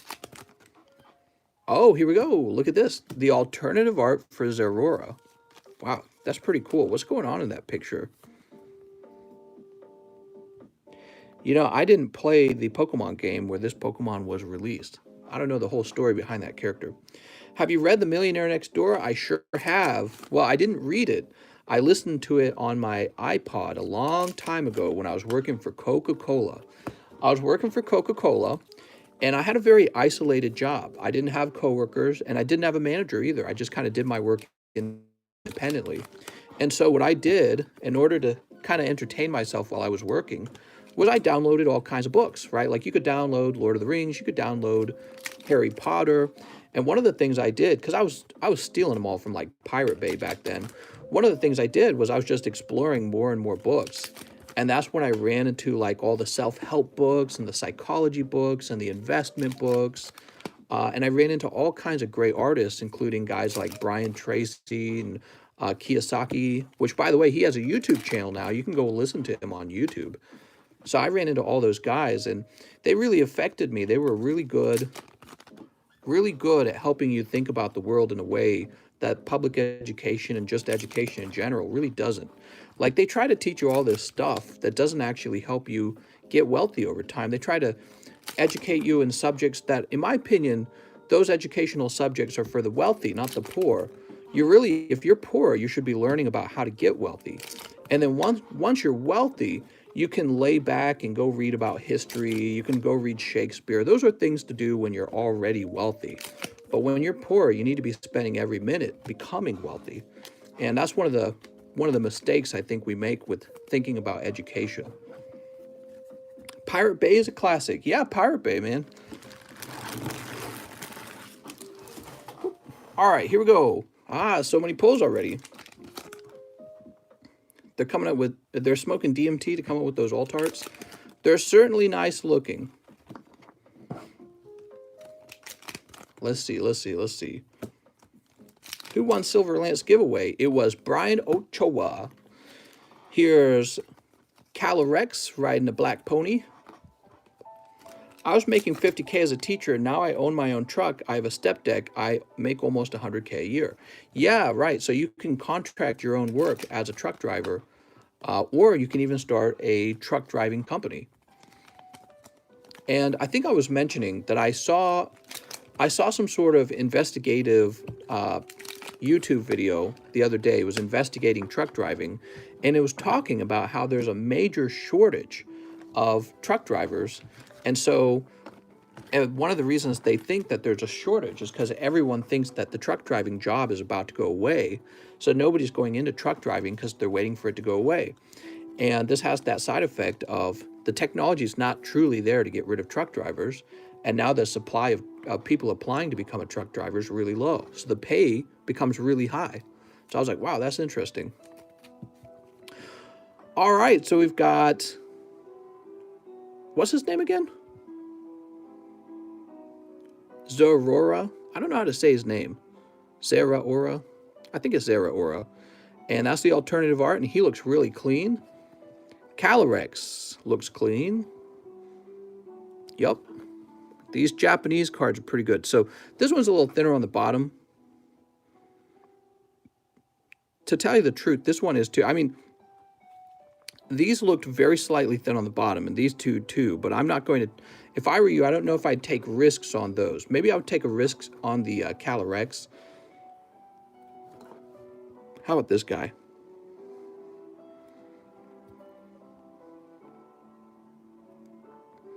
Yeah, he just looks weird on this corner, doesn't he? He looks thinner on the bottom than the left side of the card. I would place him here. So these would be the ones I'd take a jump on. Especially I like that Celebi. Let's keep going. All right. More Pokies, mister. That Gengar is sick AF. He's great. I like him a lot. How much was my new home? $2. Well, you should do some shopping for homes out in Lake of the Ozarks on Zillow. You'll get an impression. Do you have any other financial self-help literature you could recommend, mister? Financial self-help? Well, I mean, there's a lot of books out there that talk about finance. I would say what you ought to do is just start watching videos on YouTube. So I would say the need to listen to audiobooks about finance is kind of being replaced by YouTube. YouTube can process and explain information more and more efficiently. So I would go around looking for the best guys on YouTube is what I would do. But specific guys, let me think about it. Kiyosaki's pretty cool. Peter Schiff is pretty good. Kiyosaki, Peter Schiff. I'm trying to think who else really helped with my style of thinking. Warren Buffett's pretty good. Warren Buffett. Yeah, there's just a lot of guys. There's a lot of guys that wrote books about finance, and it can be like beginner information like, oh, you should invest your money, to more complicated stuff like what makes you richer faster, investing, being an executive at a company, or starting a small business, you know, complicated ideas like that. So, but I feel that YouTube kind of democratizes, maybe that's the word I'm looking for, information. So everyone can talk about financial ideas on YouTube, and the best ideas kind of float to the top with the sorting algorithm that YouTube uses on good content. You'll find it faster, and people have to create content all the time, and this has the side effect of them getting very good at talking about that content. So I would say today, if I had to do it over again, educate myself, I'd do it on YouTube. I wouldn't necessarily do it with audiobooks. How long is the wait time? Well, we have Mr. Let's see. We have Mr. James O'Brien. Just look at this again. Yeah, the bottom's slightly thinner than the top. And he has a really large order, so we're going through that right now. Appreciate the recommendations, mister. Oh, yeah, for sure. Yeah, I really do enjoy finance. Did you know I originally went to school for finance, and I changed to computer science later because I thought that computer science would be like more in demand, and I thought it'd be more complicated. And, you know, I really like designing and building things. So I thought, okay, well, maybe making a program fits my personality type. That was one of the reasons why I went. So like I always knew when I was a kid, I liked Legos, I liked Connects. When I got older, I was playing Minecraft for like 1,000 hours. I was like addicted to Minecraft. I really was. I still am a little bit. I like Minecraft a lot. And if you think about it, YouTube editing videos, working on content, it's the same thing. You're still thinking about design. You're thinking about just like appearance and all that other stuff. So I really liked all that, and I thought computer science would be a good choice. I just never got into it. I never actually got a software engineering job because I started having success on YouTube. So I went this direction, and I don't regret it at all.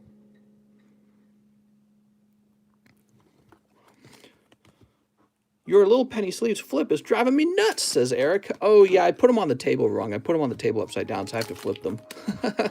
Oh, what do we got? Oh, very nice, mister. What's her name? Who can tell me what her name is? I don't remember. She got the little tie and the little skirt. That's what I do know. Let's take a look at her centering.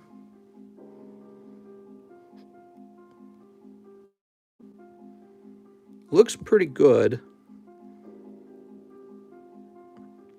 I would argue very slightly off center. I think it looks thin on the bottom here and maybe thinner on the left. But it's very slight. Of course, you should definitely send her out, because even if she grades poorly, she's going to be valuable. All right, now maybe also there's another secret rare in this box. Here's Calyrex. Mia Khalifa. Mia Khalifa. Here's another Gengar. Very nice. We like Gengar.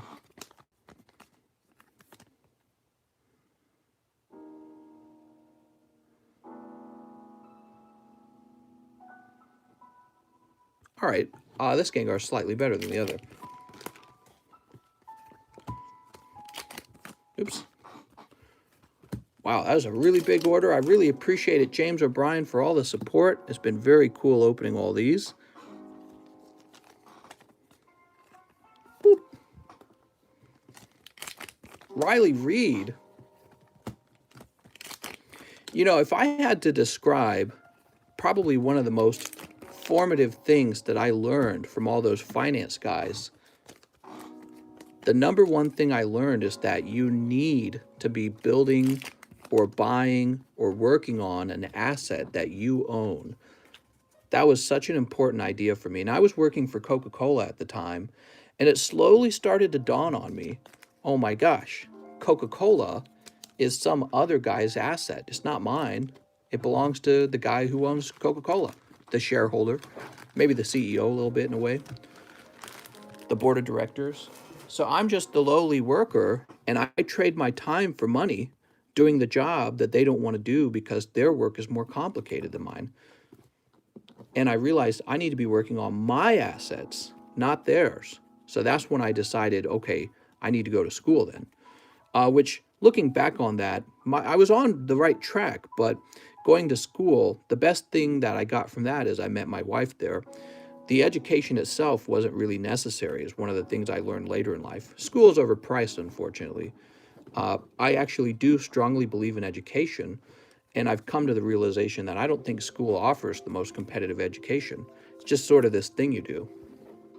And maybe that's because of the school I went to, or maybe that's because I'm very confident it's overpriced. School is definitely overpriced. I went to school for a good degree. Computer science is a pretty solid degree. I just think it's overpriced. All right, James, let's find your bag. Mr. James. Don't send me book. All right, sounds good. Why go to school when you have YouTube? Oops. Let's see, Tifa. Tifa has that print line. Would I grade it? I would. All right, so we've got Pain. Now, I don't know how carefully you want me to grade every one of these, but... Okay. Here's Fairy. I feel like there's one little dot right there. Is that the sleeve or is it the card? Oh, maybe it's the sleeve. Hold on. We got to retest Fairy. No, it's actually on Fairy. Okay, Fairy has a dot.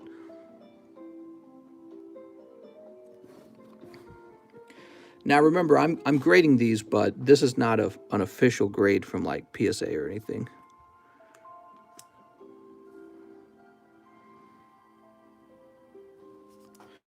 All right, very cool. Blue Eyes White Dragon. He's clearly thin on this side. He's going to grade a 9 probably.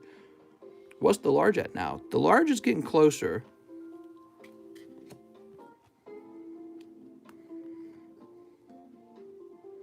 This is thin on the top. Super polymerization. I don't think you're going to ask me to grade those. Executor, he's fat on the top. Off center, off center. You might grade that. That'll probably come out 9 or worse. Hitmonchan. Now, here's a nice card. He's thin on the left. I mean, he's close. I think they would consider that too off center, unfortunately. Yeah, he's pretty close. bit fat on the bottom with the Haunter. Mega Slowbro, he's off center. Doug Trio off center. Red Eyes, he's off center.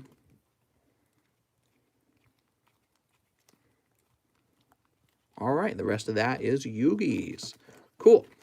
So, let's talk about what you have here, Mr. James O'Brien. I have a very nice Celebi. I don't pre-jack and I'm circumcised. What? So we have these beautiful cards. I don't know if you'll grade those. This is one of your best cards right now in this bag, but you've also got this alternative art, which is really nice. These are all gradable. I would probably focus on this Celebi and the Calorexes because they're brand new. It's brand new Pokemon. I can't tell you how well he'll do, but maybe he'll do well. You could try the Gengar if you want, and these are your riskier cards because if they fail to grab 10, you're probably going to have a loss on those. They're not going to be valuable enough to make up the cost of the grading. I'm a gambling man. I always go through with it. Over here in your 9s pile, I like the Red Eyes Black Dragon. The Hitmonchan's decent. Charmeleon's decent. You will grade the Blue Eyes White Dragon and the Tifa. Those are both very much worth your time. So these 2 9s I would go through with for sure. And then you can play around with these if you want. But those 2 are valuable. Okay, cool. Divide that. And then one more divider. Mr. James, did you have a slab that you needed me to ship? I don't remember. James O'Brien. I don't think you did. Did my music stop? It's so quiet in here. So yeah, as I was saying, owning your own assets, owning and working on your own assets, that's so important because that's what actually makes you wealthy. Whereas if you're just kind of working for a paycheck and then you accept the paycheck and you buy some kind of like consumable, maybe you're buying like, name an expensive consumable, like wasteful clothing, maybe like a luxury car that you don't need. What you're really doing is you're just kind of, you're consuming and helping some other guy build his asset. What you really need to be doing with your money is buying a bread making machine. Use your money to buy a bread making machine and then sell somebody else bread. So that will make you wealthy, is working on building an asset. That could be buying stocks. It could be buying what you need to start a small business. Whatever it is you're doing, always be consuming assets and avoiding just throwing your money away on like booze and scratcher tickets or whatever it is you guys do. Maybe like you play a video game and it's got all that digital stuff in the video game that's totally irrelevant to life. You know what I mean? But it makes your gun look cool. Never buy those. You don't even get to keep them when you transfer to a new game. So it's just an absolute waste of money. There's no upside to it other than you felt good about it for a minute. You see what I'm saying? All right, Mr. James, let's get you a label. Now, you know, I go out and I buy pizza, so it's not like I live by that code I just told you guys, but it's more like it's a general thing, you know. So if you're going to go bowling, you should also have put some money into the stock market or something like that, you know, or whatever it is you're investing into. You shouldn't just spend all your money going to the movie theater.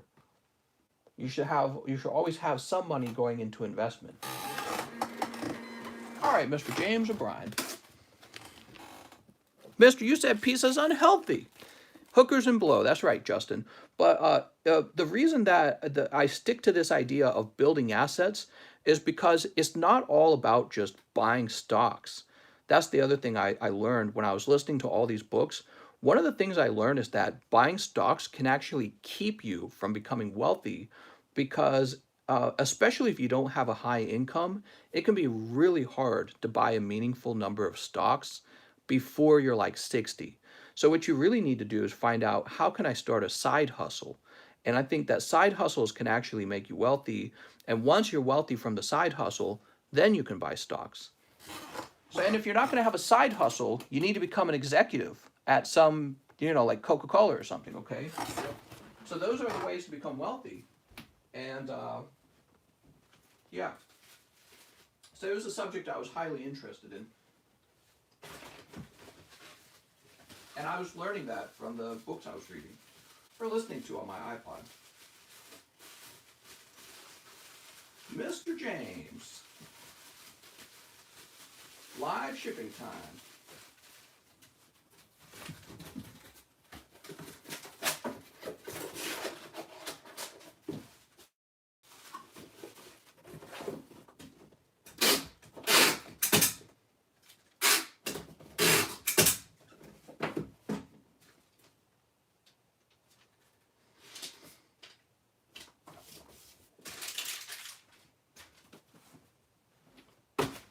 So in other words, when I was working for Coca-Cola, I realized if I continued working for Coca-Cola, I wouldn't make enough money to really invest meaningfully. That's why I said I had to go to school and get a skilled job. Okay, so now you're doing a job and it pays better because it's harder to do. That's what you need to get into, a harder to do job. And then as you become better and better at that, you grow into a higher income position. Then you use that extra income to really start investing. All right, Mr. James, thank you once again. We're on to Ramiro Andrade. Woo, Ramiro, you had quite a long wait time. He wants 2 McDonald's and 2 Vivid. All right, 2 Vivid. Big fan of Vivid. What? You're not a lifelong fan of Coca-Cola? Can I send you my album? And I guess it has rare Pokemon. You sure could. Are you trying to send me Pokies, mister? Let's get this music reset.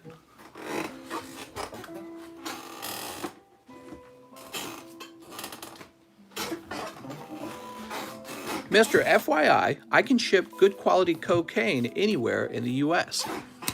Okay. You're too funny. FYI.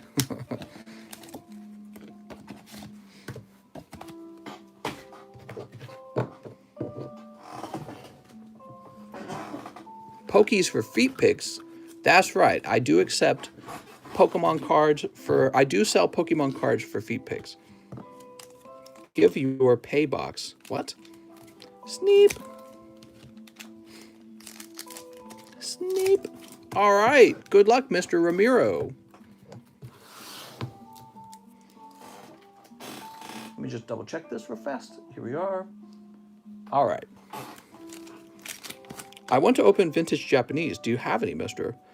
I do have some vintage Japanese. Do I want to sell any? I'm not sure. Is Mom's voice fixed yet? Is Mom's voice fixed yet? Oh, mister, you just pulled a Rongaroo Ultra Rare. Congratulations to Ramiro. All right. Look at him. He's even got a fan. He got to smack you with it. There's Chikorita. All right, Chikorita. How's my night going? Every night that I get to open up Pokemon cards is a great night. And Piplup. Oh, my... Winking at you. Piplup knows something that you don't. That's why he's winking. Okay. Not a bad round, actually. 2 packs of Vivid to pick up an Ultra Rare. Damn. Ba-ding, ding, ding, ding, ding. She didn't read it. That must mean it's something naughty. Now, Mr. Ramiro, did you need a new bag? He says, I have a bag. Let's go find Ramiro's bag.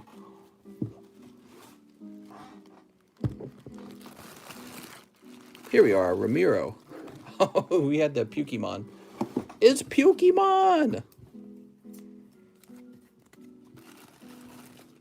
There we go.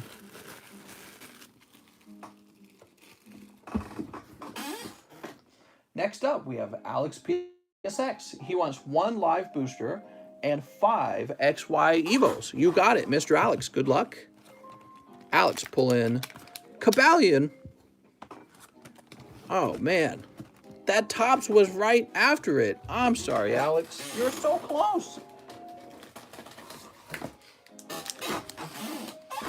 1, 2, 3, 4, and 5. Wow, that's a big order, Alex. Holy.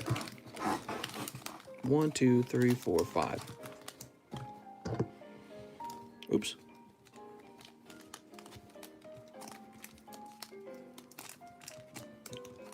Two, 3, 4, and 5.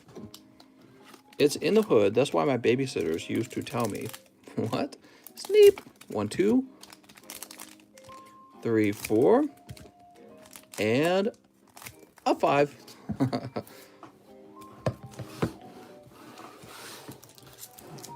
So let's pull Alex a Charizard. We do have Weedlegang. He's looking well-centered. And Venusaur. All right. Weedlegang, Venusaur.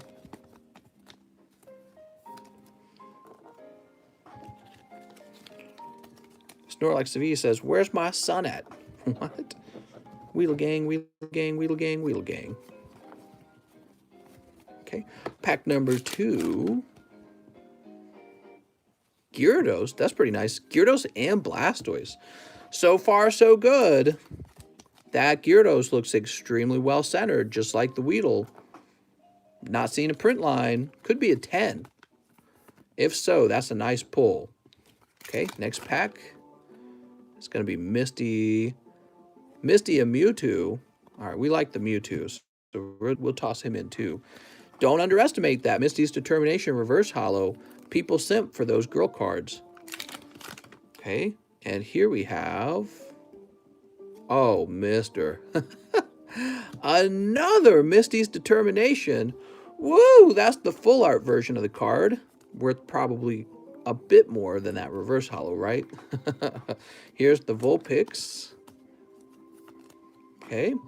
And last pack, last but not least, Charmander reverse holo. Very nice. And Imakuni secret rare. All right. So I would say that this round of evolutions has been pretty good for you. I'm buying in this dip. What? I'm buying in this dip, but only a few hundred and only in the stocks that cost less than a penny. What? Who knows where they'll end up in 5 years? You know, the problem with the problem with penny stocks is just because they're penny doesn't mean they're any better than any other stock. So you think, oh, a penny stock is no risk for me if it's just 1 penny, right? But it's like it is if you buy $500 of the penny stocks, because now you've just got a bunch of them, but it's actually $500 worth. It's like if a stock cost $100, right? So let's say it cost $100 rather than a penny. Well, you could also buy $500 of the $100 stocks. And so in both cases, your risk is $500. The amount of cost per stock doesn't really affect whether or not you do well. In fact, if your stock costs only a penny, there's probably a good reason it's so cheap. Probably it's a junk stock that nobody, maybe it lacks fundamentals, and maybe your odds with the penny stock are even lower. If you're talking about cryptocurrencies, I have no clue. I don't know how to feel about the thousands of different cryptocurrencies out there. All right, let's see. Metapod, Rattata. We're just going back through. Make sure we didn't miss any Pikachus or Charmanders. I'm pretty sure we didn't. All right, very good. Penny stocks tend to move more volatile. That's right. Volatility. Gonna get Jordan Belfort. That's right. What? What's a Jordan Belfort? Is that sports? Mister, you know we only do pokies, right? TCC, he's gone. That's probably... All right, not bad, actually. Wow. This was a very nice round, actually. Alex, congratulations on that. Let's find your bag. Alex, I think your bag's so large that we're only going to be able to fit 2 more pokies in it. I wonder if John L... Okay, here we go. Jordan Belfort is obviously a Pokemon. Estuardo says, that's the Wolf of Wall Street. Oh, Wolf of Wall Street. I never watched that. It was annoying. I actually don't like the Leonardo DiCaprio character. Never liked him as an actor. He's just annoying to look at. So I remember when that came out and the Margot girl was in it with the sexy scene or whatever, but I didn't watch it. No, thank you. He's the Wolf of Wall Street. Ah, woo! Next up, we got James O'Brien, who says, I did 180 times... Oh, right. Thank you so much, mister. Adam Moondorf says, 6 matchless. Ooh, Mr. Adam. You don't like Leo? I hate Leo. How about that? I'll even say that. I think he looks ugly as hell. Leo looks like he smells his own farts. Not a fan. But I'm really not a fan of many celebrities. Anyways. Daddy Leo makes me drip. Lost a little bit of respect for me. Yeah, I'm not a fan of most actors. I don't know, name some actors. I like Will Ferrell. Will Ferrell, he's nice. But he's a comedian. And he's really just kind of like a one-trick pony comedian. He was good in The Anchorman a long time ago. Ooh. Robert De Niro. Yeah, Jim Carrey is crazy now. And not in the funny good way that he used to be crazy. Now it's all like weird, guru, depressing, woke stuff. Here goes Adam Moondorf. Blaziken. Jonah Hill. I'm not a slapstick dump person. What are you talking about? Robin Williams? Yeah, Robin Williams is pretty good. I don't have anything against him.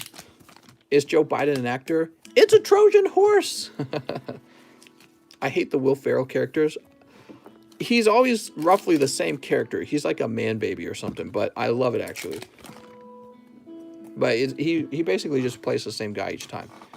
Jim Carrey's is nuts. I'm shocked he's not in a Scientology or something like that. Yeah, I know. Joe Biden, best actor. So this is for our friend Adam Moondorf. You pick up 2 Blazykins, and they're using their knees, mister. They're the bee's knees. Will Ferrell in Old School. My boy Blue. Have I seen Django? Yes, I remember Leonardo DiCaprio played a bad guy in that movie, and for once I felt like, yes, this is how I actually feel about Leonardo DiCaprio. I've never actually been comfortable with him as an actor, but with him playing a bad guy, I was like, that seems like you. Next up, we got Ryan Blanton. What's up, Ryan? He wants 2 Hidden Fates. You got it, Ryan Blanton. 2 Hibs. I hope you didn't wait too long. But the truth is, I know you must have waited a long time because you were waiting for that big order to go through. Here it is. Dave Franco, he's okay. Mr. Do You, The Rock? You talking about Dwayne Johnson? Dwayne Johnson, he's like too happy for me or something. I don't know what it is. Yeah, he's too like cheerful. Too positive. Have you ever met somebody who's so positive you just kind of want to punch him in the face? You're like, stop it. You're annoying now. You want somebody to be roughly the same level of positivity and negativity as you. You know what I mean? So if you're a grumpy type of person, you want to be around other grumpy people. If you're like a morning chipper person who's like, you're going to be a better you, bro. You got stop it, please. I'm going to die if you keep doing this. Grandpa, how many grandpas have we pulled? Grandpa, get out of here, Grandpa. Sean Connery. I saw Sean Connery in an old movie called The Green Knight or something like that. Or it was where he played the story of the Green Knight from King Arthur. It was so funny because all of their side effects and their special effects were from like the 80s. It was so weird. Mister, I look like Matthew McConaughey except with sunken in cheeks. I think my wife secretly has a crush on Matthew McConaughey, but she would never admit it. What do you think about Riley Reid? 10 out of 10, mister. I would collect Riley Reid cards all day, by the way. But I'd have to collect them on live streams on the Hub or something. And then I really could show you my feet. So Ryan Blanton, let's find your bag. Here it is. Grandpa. Mister, have you seen the Naked Gun trilogy? Naked Gun? No, I've not. I want to just mention, I haven't watched a lot of movies. I just really struggle to watch movies. Movies are always about some story, some character is going to have some weakness. They're going to develop that weakness. Oh no, they suck because of the weakness. But then they become like smarter, or they have a teacher, or they go through some like moment that's really transformational for them, and then they become stronger or more self-aware. That's the character arc, and now they're stronger and they defeat the enemy. Even though they come very close to losing, they defeat the bad guy. That's every story in a nutshell. So I struggle with watching movies unless they do something really unconventional and interesting, and the actors are like super funny or super good at what they're doing. Most movies are terrible. So I really struggle. When I was a kid, I used to really like action movies, but it's like that ended for me probably when I was about 15 even. I stopped, like, The Matrix was probably the peak of action movies. And then after The Matrix, I'm like, wow, action movies are the dumbest thing in the world. It's like, it's just people, like, pretending to be cool, basically. I couldn't take it. Driving me nuts. Mr. Miguel Velasquez, hey, it's Mike's side, and he gets the next live custom booster. Mr. Mike's side, you're in luck. One tops a booster. He also wants a fossil custom. Ooh. I struggle with movies. Trent wants me to watch Whiplash. Never heard of it. Mr. Bean Forever. Thoughts on Asians? They make the best food. Yeah, I'm really into Asian food. It's my favorite. Adam Moondorf. Deuce Bigelow, European Gigolo. Gigolo. Isn't he one of those B actor comedians? Movies rough these days. Starship Troopers is pretty good. I agree. That is a very good movie. If you didn't like The Matrix, you have a defect. No, I'm saying I watched The Matrix, and that was like the peak of action movies for me. And then after that, I was like, I can't handle it anymore. All this desire to make like action scenes. Action scenes can be really cool and innovative, I guess, but in the long run, they're not really any kind of story. It's just kind of like a music video almost. Like it's just something for you to ogle at and you get tired of it. You know what I mean? There we go. Tangela. Showdown in Pewter City. Have you seen Airplace? No. Airplace? Mister, you wrote another name down. Mike side, I was just testing you. Why did I do that? Oh, because Adam Moondorf was on the front. I'm talking so much. Mike side, they got me distracted. I'm sorry, Mike side. They got me distracted. They're trying to trip me up. I was innocent. Have I watched basketball? I haven't watched any basketball, mister. Good movies have mullets for leading role. I think Joe Dirt had a mullet, didn't he? Can't remember. I can watch Back to the Future. I never watched it. I never watched Back to the Future. My wife tells me she wants me to watch that one, but I can never sit still and watch it. I just can't stand it. Mister, don't watch that African pumpkin toss. I have no idea what you're talking about. Gengar. Oh, baby. Gengar's in the Series 2 from Topps. I want a holo version of this card bad. I want that bad. Here's Bulbasaur. Okay. One of my favorites is Magneton. Nice. And it is stuck to the holo card. So let's try to unstick them. So your holo card is far-fetched. We were able to disattach the holo card pretty easily last time. I don't know what this music playing is, but I like the sound of it. There we go. Any residue? Maybe. Actually, I don't think the residue matters. One of the corners is no good on this. I can already see it. So this corner right here, it looks like it was cut so rough that definitely is not going to be a 10. All right, Far-Fetched and Magneton. I'm a big fan of Magneton. Have you ever watched Blood In, Blood Out? No, but I have watched There Will Be Blood twice because I liked it so much. There Will Be Blood. That was a movie I liked a lot.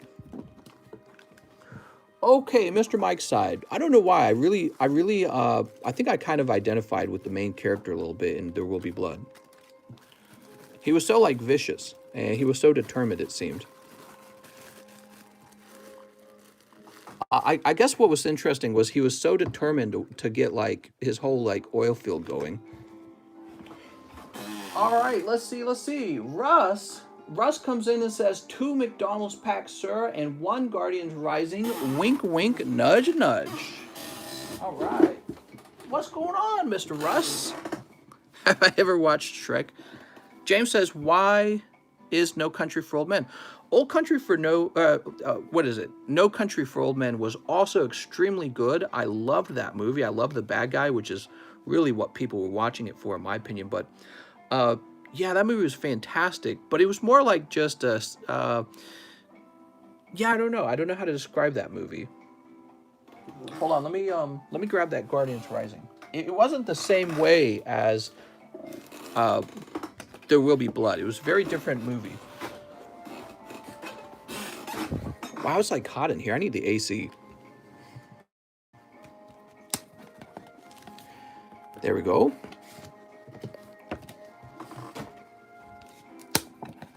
I'm trying to remember the bad guy from No Country for Old Men. He was always trying to make a statement about like randomness or something, right? I'm trying to remember. Like when they're at the gas station and he flips a coin, and then at the very ending when he's with the woman and he flips a coin, remember that? So I feel like he's always trying to make that statement, but I don't remember if they revealed why he was that way. Maybe I should rewatch that one. All right, Russ. Now, Russ, you have another order right afterwards. Oh, no, that's Ryan. Never mind. Nick, the Hero's Journey, Edward Scissorhands, Sneep. I didn't like Edward Scissorhands as much. It was a very visual movie. I like movies that have kind of like, they've got some substance under the surface. Oh, look at this. Okay, get ready, Rust. This could be extremely lucky if that's Sylveon. Okay, it's Incineroar. Incineroar is still a good pull. Very nice. So I say that because Guardians Rising is known for having some pretty crappy Pokemon in it, but Incineroar is going to be a decent pull. Congratulations on that, Russ. Wow, man, 1 pack, 1 hyper rare for you tonight. Very nice. And how about this? Whoop. Mudkip non-holo Pikachu. All right. Have you seen Avatar? Yeah, I watched Avatar a long time, and it blew my mind because of the level of like, the computer CGI was beyond anything I'd ever seen. And the first time I watched it in 3D, and it was like such an experience. It just blew my mind away. Which, by the way, whatever happened to 3D movies? Have those kind of gone away? Are those still a thing? Do people go to the movie theaters to watch movies in 3D? Or is that kind of like a fad that sort of passed? I feel like it's a fad. So, Russ, let's find your bag. I watched it for the first time in 3D. 3D porn better. 3D sucks. Avatar was made for 3D. Yeah, it was really impressive. 3D fad is dropping. Avatar is one of the best creation of all time. No, they watched them on VR headsets. I thought most movies were 3D.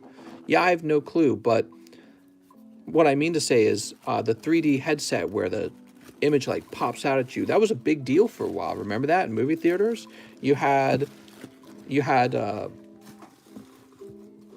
movie come out, Avatar, and it was so successful, and it felt like just for a while everyone was talking about 3D movies, and every movie that came out they were advertising aggressively about, oh, watch it in 3D. Now you never even hear about it, I feel like. Mr. Ryan Blanton returns and says 2 champions path. 2 champions. You got it, mister. We got 2 champions right here. VR is the way to go. My Bloody Valentine in 3D. I remember that. Sneep. I don't really get to enjoy scary movies anymore. My wife can't handle scary movies.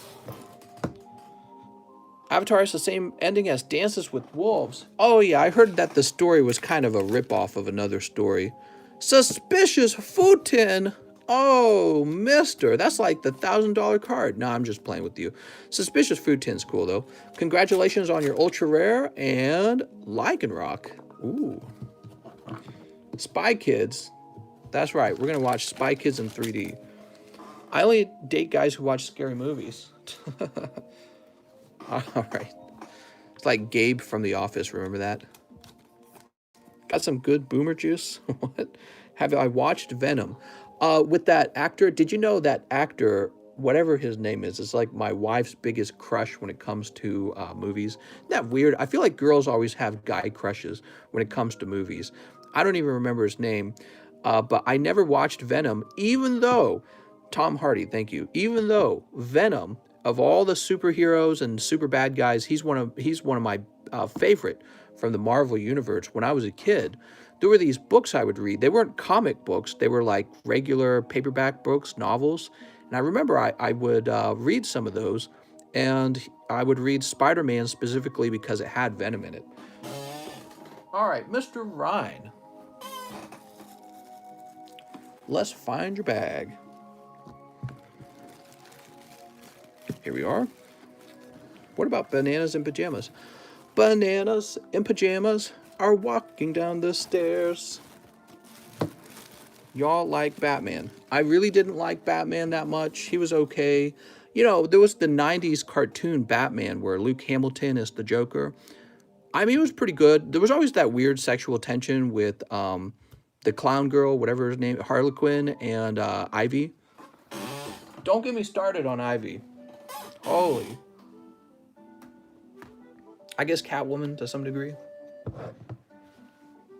All right, we're refreshing. Metapod's got the weird guy. Carnage was my favorite. Venom was a close second. Well, yeah, Carnage was, it was kind of the same idea, so I liked Carnage as well, but they were different too.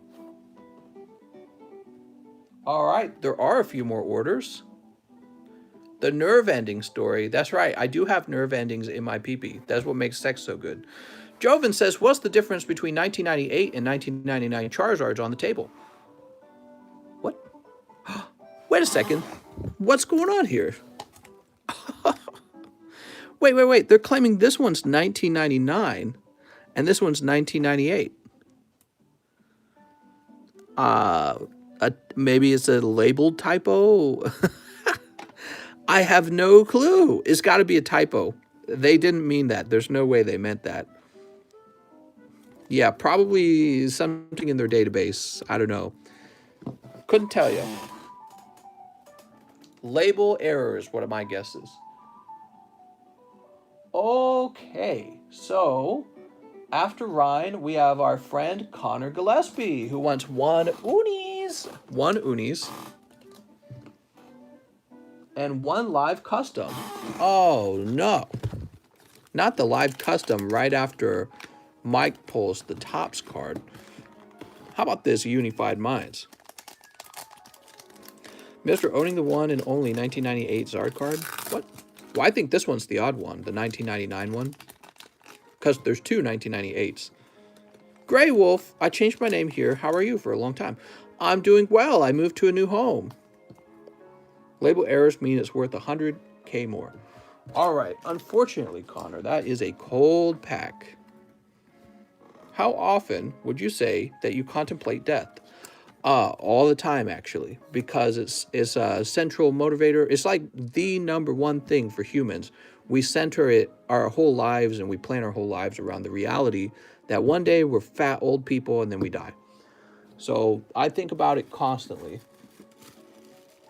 And then I say, oh, where's my Bible? I want to read about how I'm going to go and live in paradise, and also that my group's better than your group because my God told me it was that way, and also we got to get rid of you because you're not in the same group as me.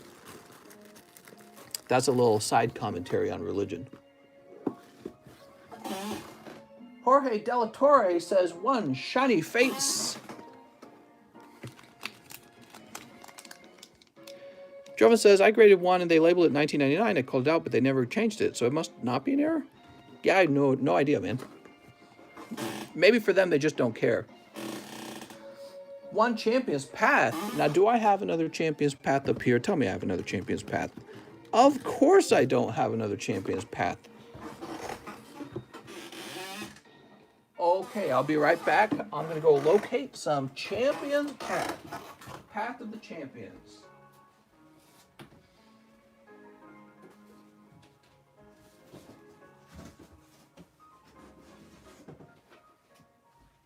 All right, I found it.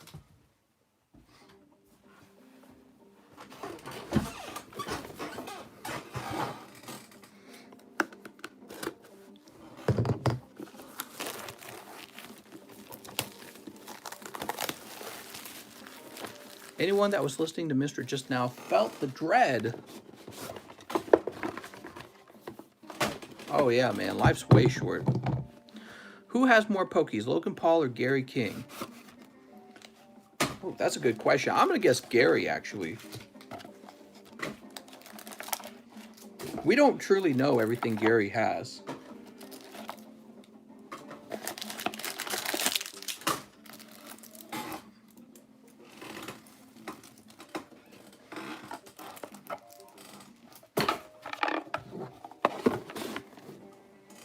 All right, there we go. So one champion's path for Mr. Jorge Delatore. He says, I don't have a bag. We need a Team Rocket opening. Man, don't tempt me because, man, I need to go buy a boat. I told my wife, what if I got rid of one of my vintage boxes and used the funding to help buy a boat? It's tempting. Tempting as hell. Okay, Jorge Delatore. We've got Scraggy Scrafty and Shiny Boltund. All right, and Celebi. Here, let's grab that Celebi too for fun.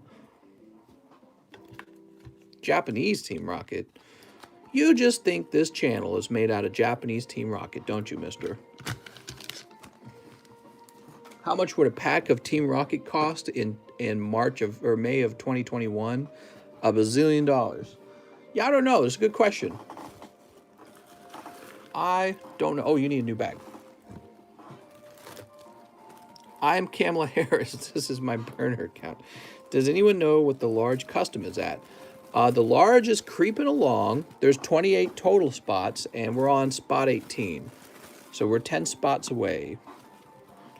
I hope Jake Paul takes the world title fight, and if he loses, he has to quit boxing forever. Well, you know, if he wins, which is unlikely but possible, it will be huge for him if he wins. So that's probably why he took on the fight in the first place. All right, Jorge Delatore. Next up, we have is Julian. What's up, Julian? Julian wants 4 live customs and 2 cosmics. Now that is a big gamble. Let's see. 1, 2, 3. Oh, very good. PSA 9, number 189. Let's see what that could be. Very nice. So you get these hollows. That's nice. And oof. Oh, wait, don't look at that. Let's see. Oh, right. Oh, I just tossed the card. It was PSA 9, number 189, correct? Yes, it was. Yes. Okay. That's going to be Japanese Neo Jumpluff from 1999. In this graded a 9, and you can see how cute it is. Very cute. And here's the double stars because it's from the Neo Genesis collection. Neo Genesis. Congratulations. Now just remember, Miss Julian, to remind me when you ship that you have this slab. Just be like, I have a slab. And I'll go looking for it to make sure it doesn't get missed. Ruggiero. There we go.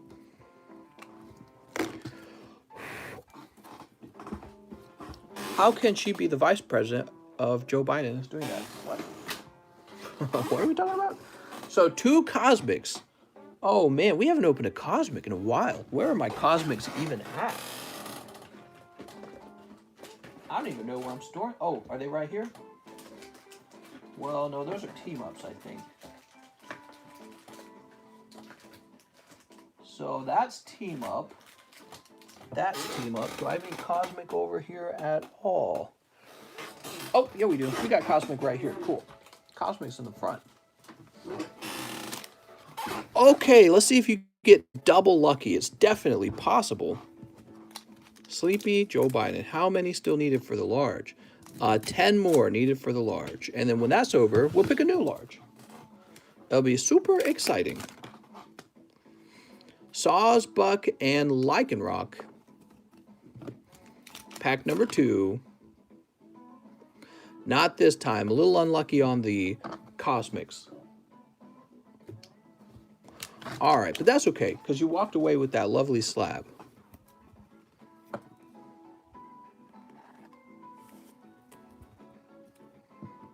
All right, and your bag with a J would be over here.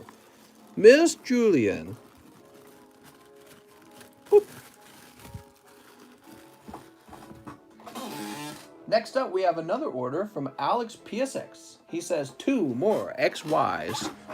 Going for that Charizard snipe, huh? Jules says, damn, I thought it was someone else, and I thought that they had gotten it. Sneep. You ready? Here goes, Mr. Alex. Machoke me, daddy. Machoke my chicken. Oh, my God. And a Magikarp reverse holo. So these, not as lucky, but let's go ahead and pick any other nice cards out of the pile. We did it. Here's Mewtwo. Charmander.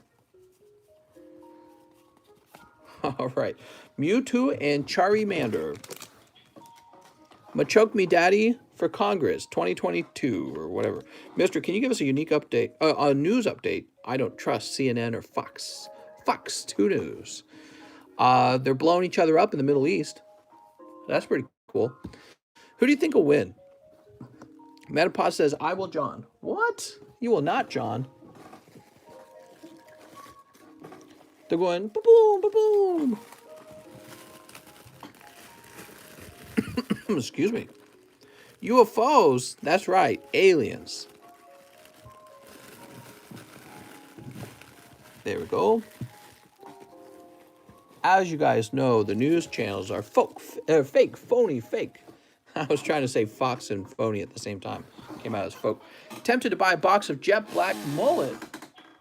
Luis Calderon says 5 live. Custom boosters, por favor. First time buying, so I will need a new bag. What do you guys think? Should we allow it? It's his first order and it's 5 customs. I tell you what, Luis, we got all these pity polls in case you get a bad run, so I'll allow it. Good luck to Luis.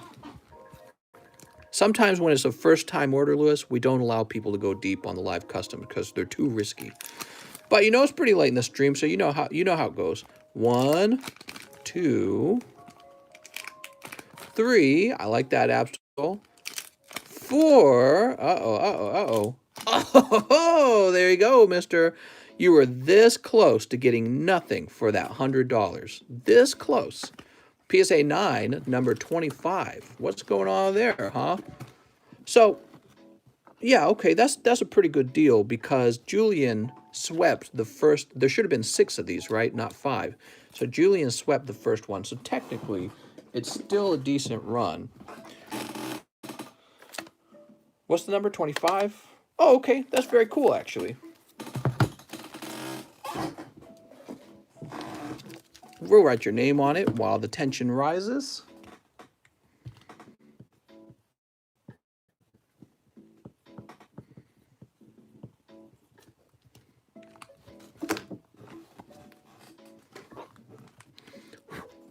And it is Dark Gyarados. This is vintage Team Rocket Dark Gyarados first edition, PSA 9. Ooh, very nice.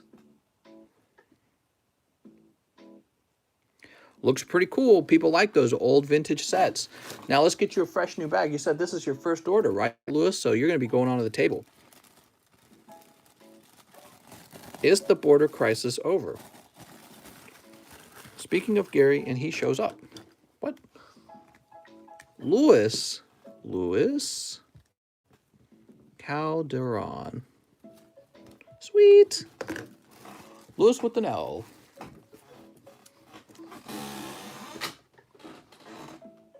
After that, we have Richard Johnson. He says, live ship, please, and 6 Vivid Voltage and a round of CGC Graders. Okay, sounds good.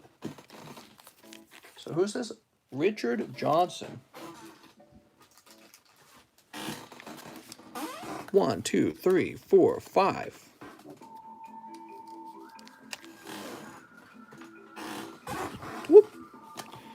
I hear Joe is going to build the wall. I think that's true. I think he's going to finish building the wall. I think I actually heard that somewhere. My address is in the other PayPal.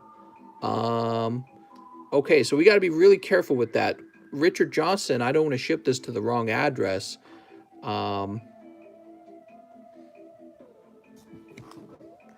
Okay, so you didn't confirm your address in the message. You know what you should do, Richard?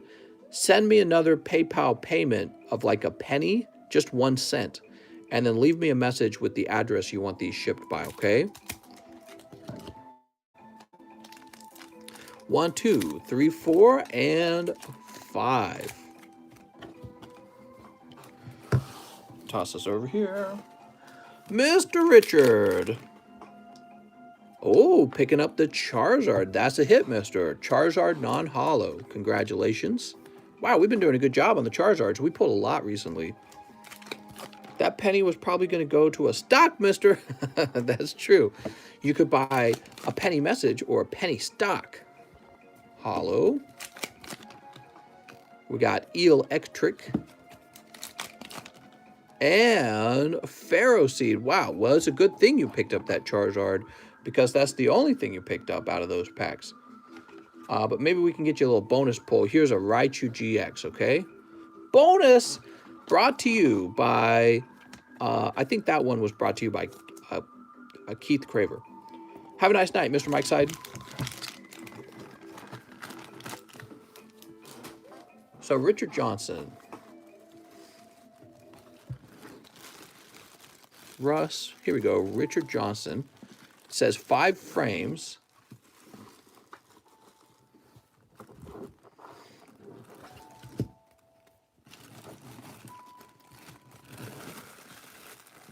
So we're also going to say 5 frames, 1 CGC, and live.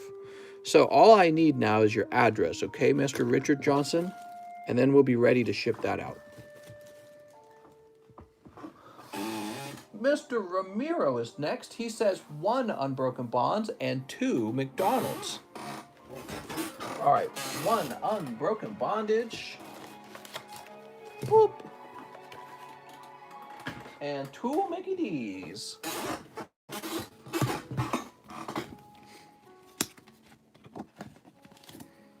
The McDonald's packs are surprisingly popular.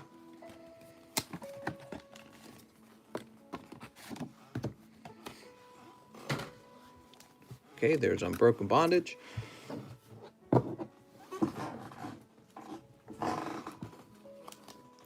Good luck to Ramiro. 6 foot 3 inches separate measurements. What? Sneep. Fossil is only 1 spot away. Are you sure? Oh, you're right. Fossil is 22 spots. Why did I think it was 28 spots? Okay, let's see your polls. Pack number 1. Boop. Grookie. Oh, my lord, it's Grookie. Pack number 2. Boop. Chespin. Oh, my lord, it's Chespin. And then for Unbroken Bonds, we have Goldeen and Togekiss. Ooh, are we about to Togekiss?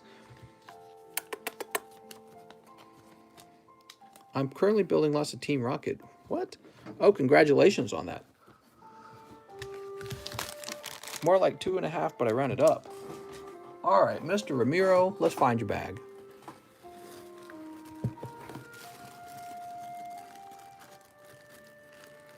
Ramiro, you have an overflow bag, don't you? You do.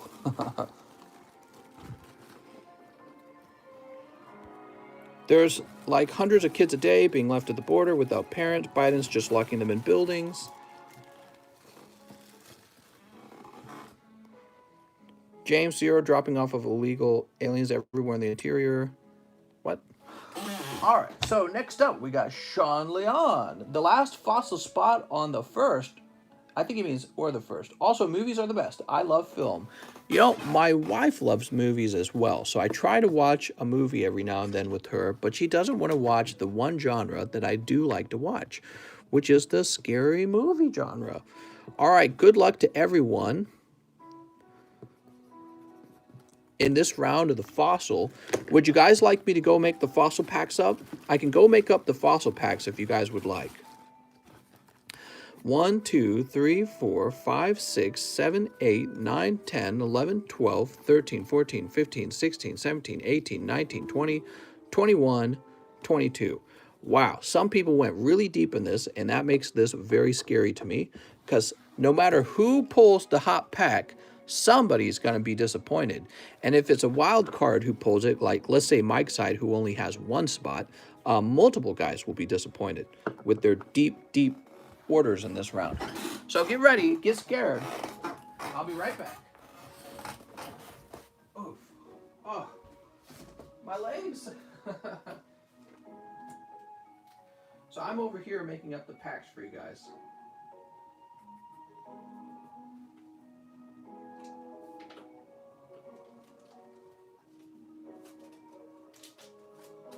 Okay, we got number 1. That's the easy one to make.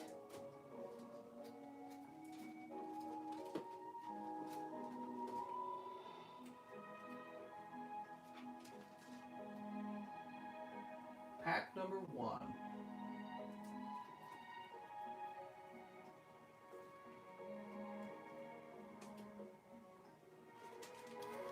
Okay, this will be pack number 2.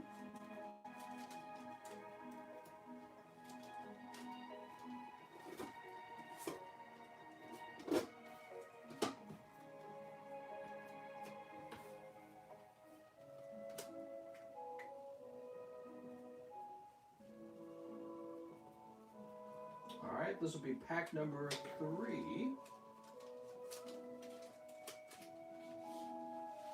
And now we can go fast.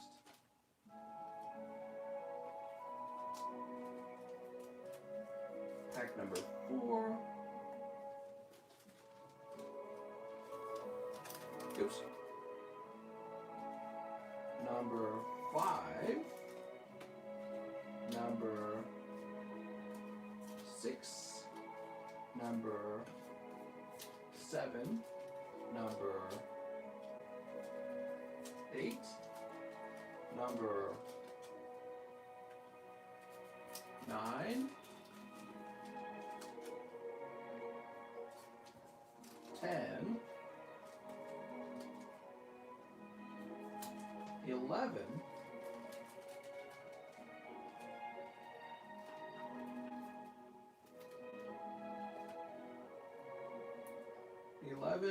12, 13, 14, 15, 16,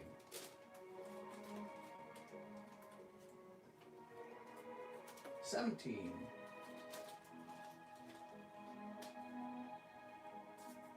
18, 19,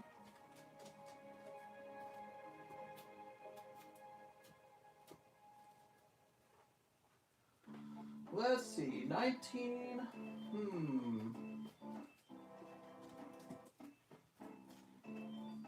20, 21, 22. I think I have all 22 packs. I'm coming over. 22 packs deep. Thank you for your patience. 1, 2, 3, 4, 5, 6, 7, 8, 9, 10, 11, 12, 13, 14, 15, 16, 17, 18, 19, 20, 21, 22.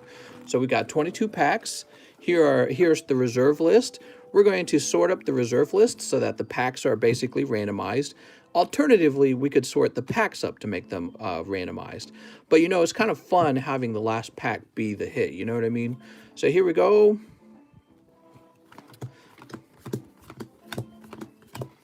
Start out with one of these. I think these are really effective in getting everything really sorted.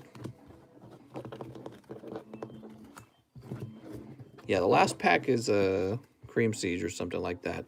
But the thing is, we know the last pack is the fossil pack. This is the RNG for the opening right here.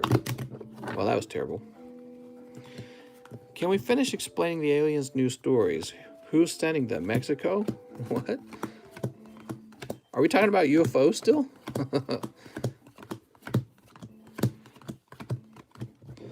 That's right. They have flying spaceships. All right, let's see. Misters. Okay, we'll split that in half.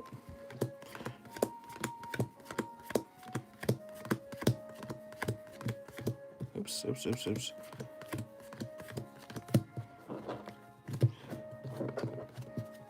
All right.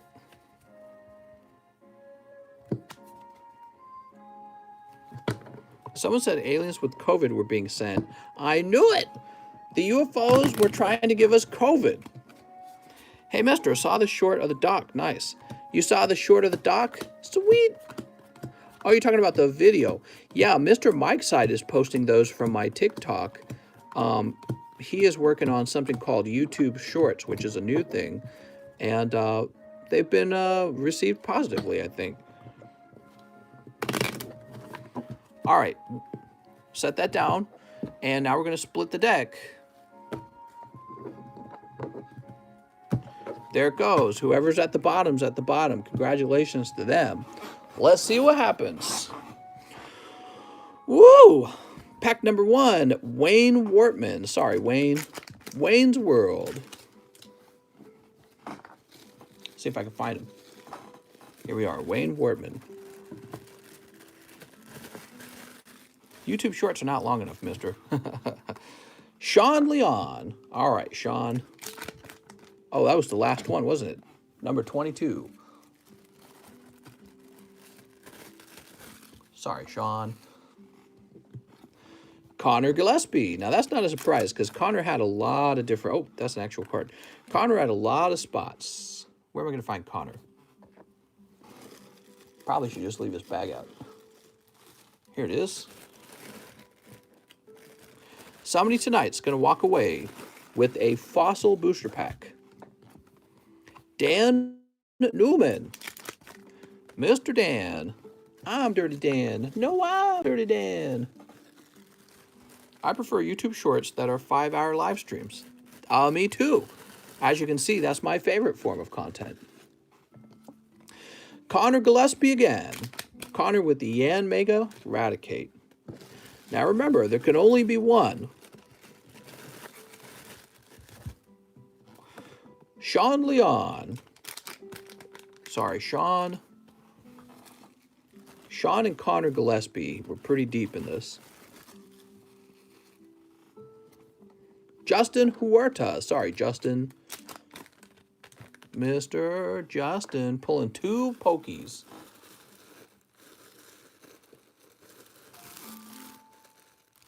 That's Justin Morris. 1 Muro. Here we go, Justin Huerta.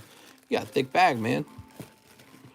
Mister, I know what's your favorite scary movie. Oh yeah, what's my favorite scary movie?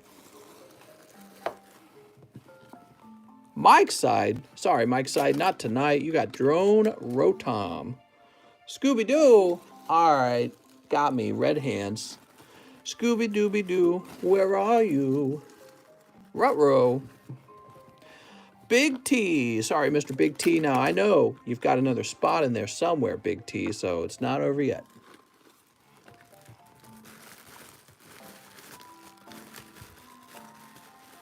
Wait, this is the A box. I've gone senile. Oh, Big T, you were at the front.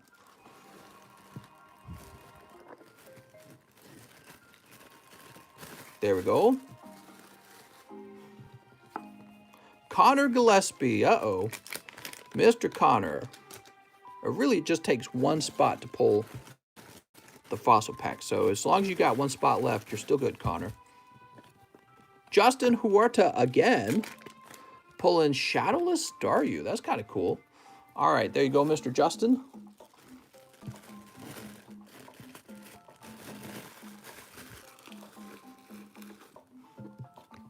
Connor Gillespie again. Oh, Connor. Connor, we shuffled so many times, too. That is just tough luck. Big T. I'm sorry, Mr. Big T. That's Grapple Locked and Electrode.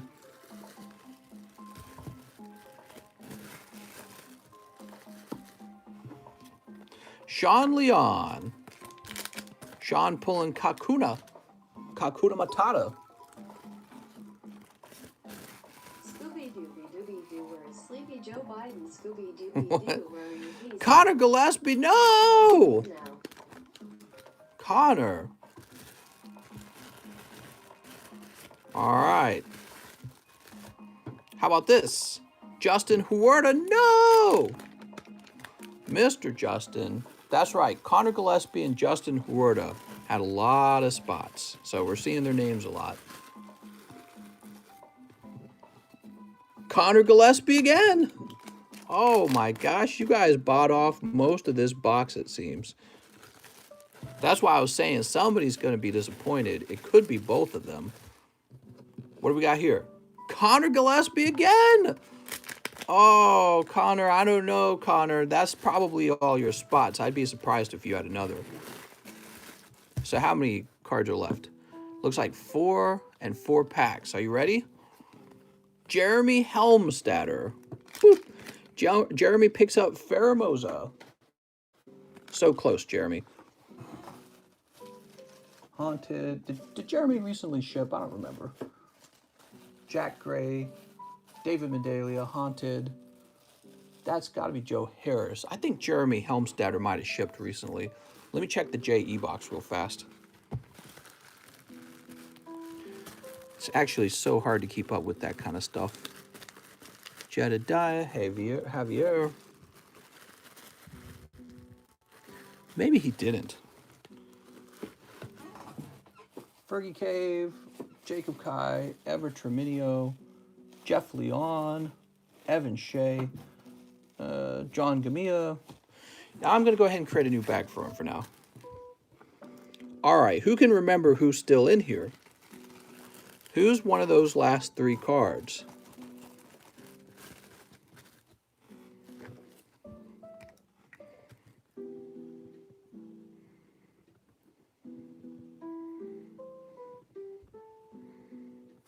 All right.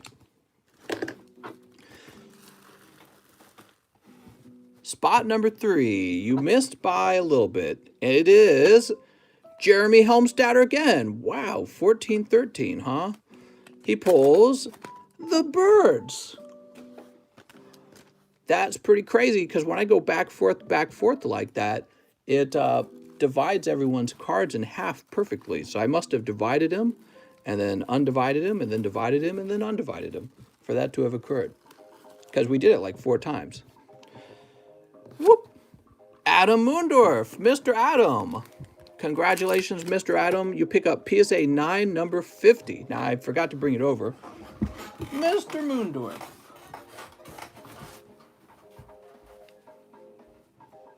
Give me a moment.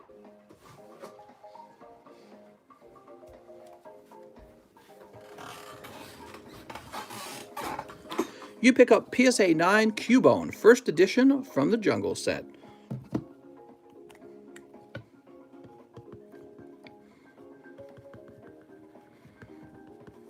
All right. And the last pack. Are you guys excited? Who's it going to be? Who hasn't actually been called? I can't even think of who hasn't been called. Could it be Adam Moondorf? Wow. Adam Moondorf, 20-8. What were the odds of that? You got shuffled there twice. Woo! What a night for Mr. Adam. He also picks up the Fossil. Didn't this happen just the other day? I swear this happened last time. Somebody took both things. It's wigged. Man, that's crazy. So you get the Fossil pack number 4. Oh, man. Brad says, just like the other large. That's exactly what I was saying. Adam Moondorf, it's definitely your night tonight. Holy cow, both spots turned into something. That's ridiculous. So let's take a look. We got 1, 2, 3, 4, 5, 6. What I'd like to recommend is that we go from 22 packs per round to 21 packs per round, and I dropped the little bonus PSA card. That's what I'm recommending, because you notice that he picked up a Cubone. Well, we can actually make the game smaller if we remove one of the packs. We won't have to have 21 packs per box, and that's what I'm recommending so that we can get it done faster. Although I do like the little PSA thing at the end. What do you guys think of that? Maybe just keep it the way it is. The other problem is I don't know if I'll have anything available next time. Mister, when you get to my order, can you just open unis instead? That may be possible. Yeah, we might be able to do that. Keep the second place slab, says Brad. Yeah, so the other problem is I might be out of them. Other option is...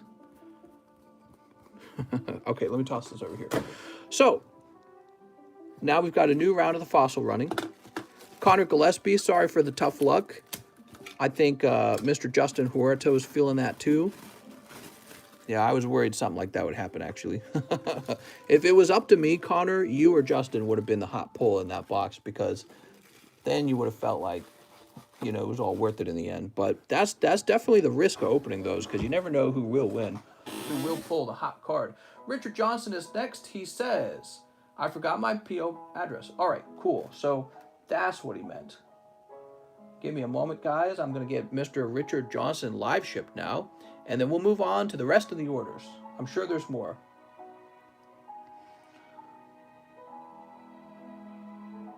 Okay, so I see your address. Oops. If it was up to me, everyone would pull Charizard in my live stream every time, and it would be the best live stream you'd ever seen, and then everyone would call me Pokey Daddy.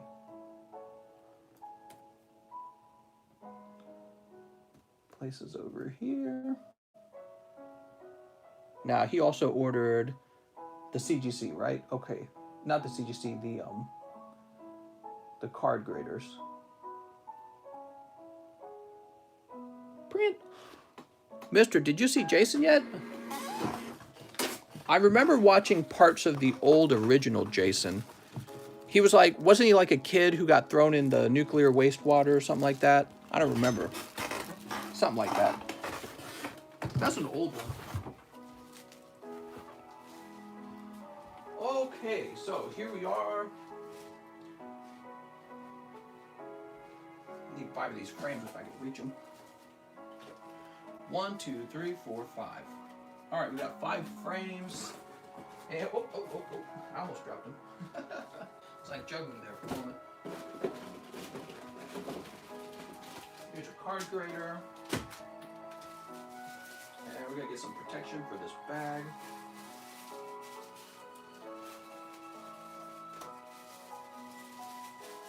So give me a moment, I'll have this shipped in a jiffy.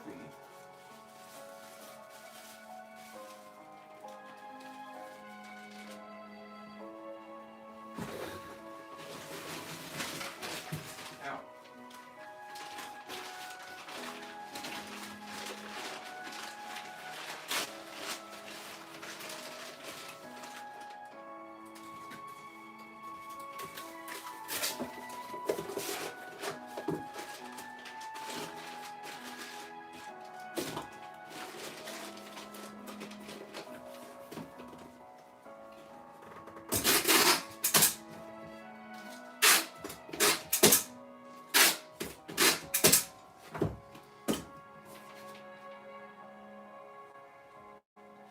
All right.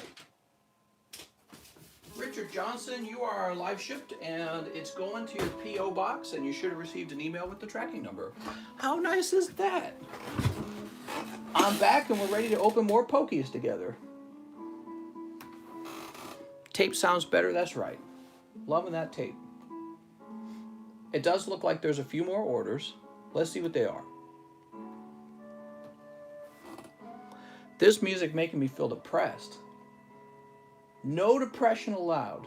Anyone who feels depression will get spankies. So where are we? Right, so Sean Leon ordered the last fossil. Then Richard Johnson got his live shipping. Now Estuardo Pascual says 2 Ultra Prism. For some reason, people think I'm kidding when I say Shrek is top 5. Shrek is top 5. Boy, Shrek really, Shrek and Toy Story really made 3D cartoons a thing, didn't they? What's up, Russ? Did my Russ luck work? It sure did, Russ. You pulled the best pokies. I don't remember what Russ pulled. What did Russ pull? All right. We got Ultra Prism. Estuardo.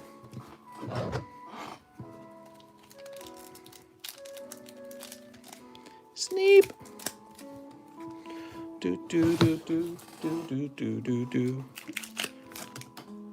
Shrek would have made Chris Farley an international star. Were they originally casting Chris Farley? Pack number 1. And pack number 2 is Magirna. Oh, no. I'm so sorry, mister. So that was for Estuardo, and I'm afraid those were 2 cold cards. Brave Little Toaster. Dude, Brave Little Toaster was freaking scary.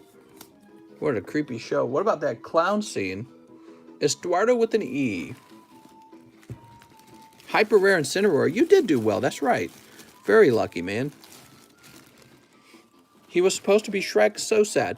What happened to Chris Farley? Did he die from, like, obesity, or did he drug overdose? He drug overdose, didn't he? Connor Gillespie is next, and he orders Open the Fossil Customs and one last Unified Minds. I'm scared. Mister, let's get you some Unified Minds. So, how much are the Unifieds? Oops, hold on. Okay, here we are. So, Unified Mind, here it is, 14 each. And so we need 40 divided by 14, which is 2.8. I tell you what, I'll bump it up to 3. So 3, and then the one that you ordered. Good luck with your Unified Minds, Mr. Connor Gillespie.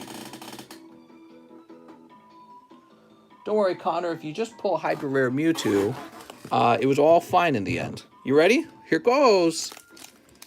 My luck doesn't stop, sir. You know it. Loyal rival Joey Joseph would be proud. How's Joey Joseph doing? He taking a little pokey break? I haven't heard from Joey Joseph in a while. Sneep. See, that's the thing with Pokemons. It's hard to go hard on Pokemons all the time because you eventually run out of Pokemonies. And there's other things to do in life, too. Here's Hoot Hoot. Latios.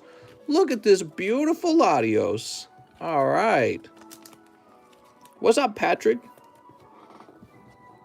Pack number 2. Here's Magmar. And Flinium. Oh, that's Flinium Z. Trying to find the next TikTok for him. I hope he gets another bazillion views on TikTok. All right, so you got Latios GX out of your round of Unis. And let's get you a little bonus card. There are things to do other than Pokies. I know, I just say that because I'm very even-minded, but the truth is, the only thing out there is Pokies. There is nothing else other than Pokies. Oh, we just got an email from PSA. PSA, your grades are available. You know what that means, guys. It means that something's about to return. That's a cold one. Okay, and let's try a bonus card out of here. Just got the email. Pokey's on the way. All right, Connor, you're having a tough night. I'm going to toss you a few, Connor, just because we're best friends, right? Crystola Cobalion from Team Up, Crobat and Onyx. I hope that makes your day a little bit better. Connor Gillespie. Justin Huerta had a pretty tough round, too.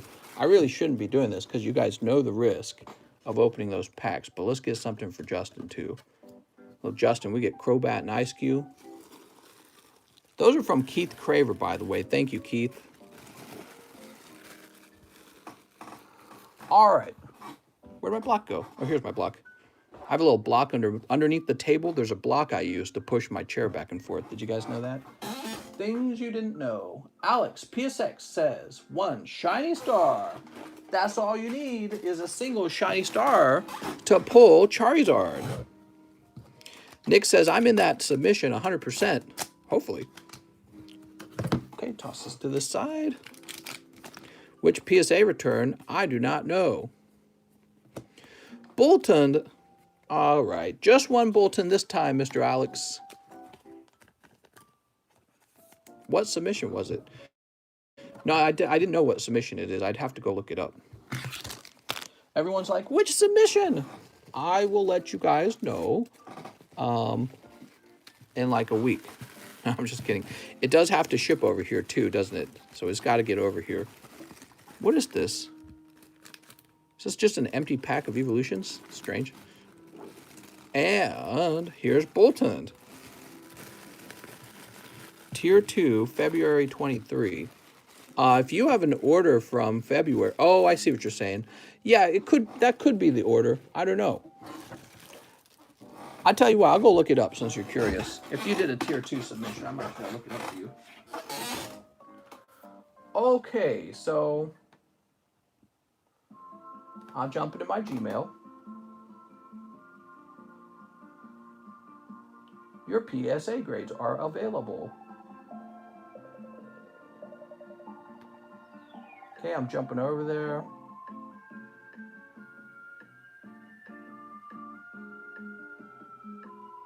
Here we are. It was the order close. So this is not a tier 2 order that just finished, actually. This is a super old order from like 11 months ago. So you might not be in this one. You were just saying that yours was tier 2. This was a tier 1 order, okay? But let's find out which tier 1 order it was. Oh, that's not the right number. Hold on. They give you 2 numbers, an order number and a submission number, and it's supposed to be the submission number. There we go. That's weird. It's not showing up. Let me make sure I'm searching in the right. It might all be mine, actually, then. I think I had one order that was strictly mine. Oh, it might actually be my order. Let me see what's in it.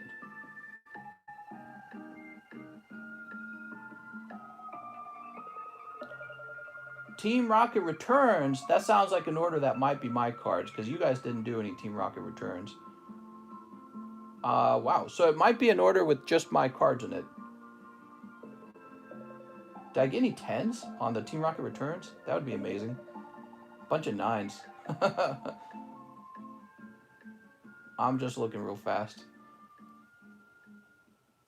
This is definitely my order. I remember this one. It's got a bunch of Team Rocket in it as well, not just Rocket Returns. It's got a bunch of Team Rocket in it. And that was from that black folder. Bunch of bad grades too, unfortunately. I'm looking at it right now. Shining Legends, Psychic Energy, Reverse Foil. That got a 10. Shadowless Ninetales. You guys want to see my grades? Let's see some grades. Well, maybe I better save it for when it arrives so that it's a surprise for you. I think it's more fun when it's a surprise. Well, let's keep the live stream going. I can look at these on my own time. You guys ordered some Pokies and we need to keep moving. So Jacob Ortega is next. Mr. Jacob. Jacob Ortega wants 2 Darkness Ablaze. You got it. 1, 2. He says 1 Battle Styles. All right. Oh, that's not Battle Styles. That's Breakthrough. 1 Battle Styles. Mr. Only the Hot Ones. I have a bag. You got it, Jacob. Only the hot ones. Any cold ones is unacceptable. So I think I have a bulk submission returning. There's also a bulk submission I made a while back, and it was only your guys' card, not even one of my own in there. I'm going to be sad when that one arrives because I'll have nothing to go through myself. I don't know why. I shouldn't have done that. I think I was just trying to get it done that one time. All right, pack 1, pack 2 is Clang, and pack 3 is Conkeldurr Empoleon V. All right, 3 cards, 3 packs, 1 hit. There you go, mister. I don't know why, sir, but I get the hottest pulls with you. It's just random, to be honest. Maybe it's the good pokey karma. Let's just say it's that. It's the power of love and pokey friendship. Mr. Jacob. Rand, what's up, Rand? Here we go, Jacob Ortego. Mr. Rand. Whoop.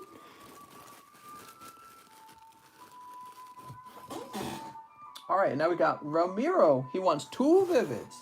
All right, good luck with your 2 Vivids, Mr. Ramiro. Ramiro going a little deep today, huh? Appreciate that. Let's see what you got. It's the late night pokey stream. We're still going. We got Nikata and Togekiss. Are we about to Togekiss? All right, here you are. 2 packs, 1 hit. That's actually, we seem to keep getting lucky. There we go.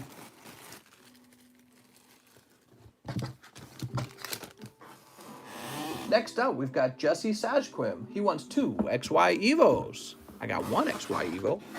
Let's get 1 more. Wow, I can't believe I'm running low on Evo. That tier 2 should be done soon, too. I just got February 16 back yesterday. Yeah, I agree. I think one of the things they do, though, so here's the deal. If PSA's been working this whole time on that bulk submission that just finished, I don't think they do a lot of other work for me. I think they do that on purpose, you know what I mean? So let's say I put out multiple orders, and they're like, all right, he's got one of his orders done. We're not going to work on his other orders right away. That's one of the things I've noticed. So what I'm trying to tell you is I rarely get like 2 orders done at the same time. Usually it's 1 order, and then they start working on the next order for my account. And my guess is they're using that as a strategy so that they can spread out amongst different individuals who are submitting. All right, let's see. Whoop. Whoop, whoop. All right. 1 Nidoking Reverse Hollow. How about the next pack? You got Fairy Energy and Gyarados. You also have this Charmander. Gyarados, but he's a little off center, so he's got no chance for 10. That's okay. He still looks pretty. And that's for Jesse. What's going on, Jesse? Jesse, I kind of messed up this penny sleeve. Pinched it somehow. So we should create multiple PSA accounts. Maybe. I like that you caught on to what I was saying. You kind of understood what I was saying. But yeah, I've had a lot of submissions with PSA. And one of the things I notice is they generally do not return 2 of my orders at a time. It's normally 1 order at a time. And then it seems like they jump to the next order. It's not like they're working on multiple orders at the same time. They just, it's just really slow. And they probably divvy out how much work you're allowed to have done on your account. You know what I mean? Nidoking and Gyarados, which makes sense. It makes sense. Jesse, you're going to be in here, Jesse. Any slabs for sale? Slabs for sale, slabs for sale. Get your slabs. One of my submissions, they never even scanned in yet. I hope it's not lost. Oh, don't even say that. That scares the bejeebus out of me. I'm always worried I'm going to find out later that one of my submissions was lost in the mail. And I simply had so many submissions going out that I didn't even notice that it went missing. So that actually scares me to death. But so far, everything's returned. So far, everything's been fine. Rafael Aguilera. He says, hey, mister, I'm turkey lurking to keep my pockets deep. They advocate for Ultra Prism, but not one person has bought in. I'll take 2 Ultra Prism. You got it, mister. 2 Ultra Prisms. Mr. Raphael. Sneep. You ready? Here goes. Driftblim. And... oh, you got something. Silvally, woo! He's looking decently centered. That's a good sign for other GXs in this box. So 2 packs, 1 hit. Mr. Raphael, did you want to donate the holos? I know generally you ask me to do that. It's okay to change your mind. All right, here we are. Look at that Silvally. He's so nice. There's Jeremy Helmstadter. I found him. I set him to the side because he pulled this beautiful Charizard. Jeremy Helmstadter. He got Pheromosa and the birds. Wow.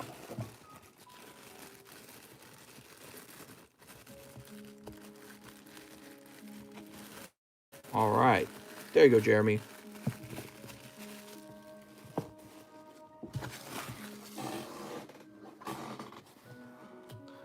Next up, we've got it's Julianne. How's it going, Julian? Julian says, I accidentally underpaid. I paid 100 for 4 Life Customs. Oh, I'm sorry. So here's 30 to make up the difference. It would be 50 for 2 Cosmic. No, that's why I paid. Okay, this is confused. Just want to make up for what I missed. No problem. Well, I tell you what, for being so honest with me, let me get you a bonus pack, Miss Julian. Here you go, Julian. I appreciate that. Sometimes I go a little faster than I should, and I don't check every order. So I gave you the free pack, and it turns into a reverse holo trainer. Of course it does. Because that's what happens anytime you gift people cards. It turns into the cold one, doesn't it? Seems like that happens more often than the other way around. So, Miss Julian, I did try, though. And let's pop this in here. Boop. Oh, listen to that music, man.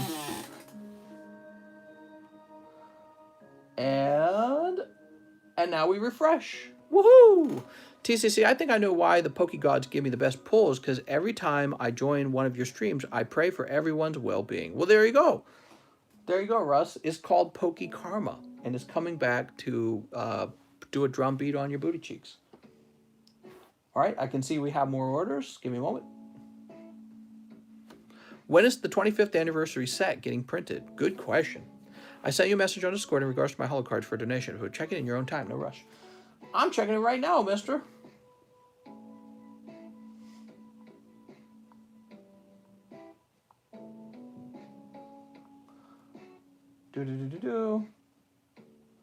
Oh, trading for your V cards, right.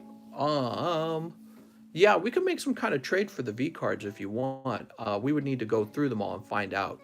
But maybe, would you mind if we save that for the next stream? We're at 197 minutes, so I'm leaning toward wrapping things up and heading off to bed. Okay, so we got Luke Zimmerman, who says, 1 Ultra Prism. Also, can you take a look at my bag? I'm not sure if you ever live shipped my Shining Rayquaza from last week because I never got a tracking email. Thanks, mister. Luke Zimmerman, you would be in the L box. Here we are, Luke Zimmerman. Mewtwo, Entei, Charizard, Kyogre. So this is what's in your bag. And everything else is, I'm sure it's been shipped, okay? All right, there you go, Mr. Luke. Now, you want an Ultra Prism. All right, 1 Ultra Prism for Mr. Luke. Good luck.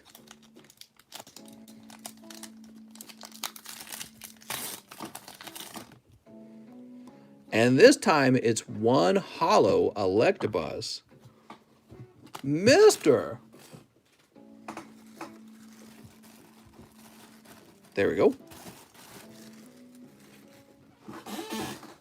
Next up, we have Mr. Rand Misiel. He wants 4 Silverlands. What's going on, Rand? 2, 3, 4. Silverlands. The hottest Silverlands. Sneep.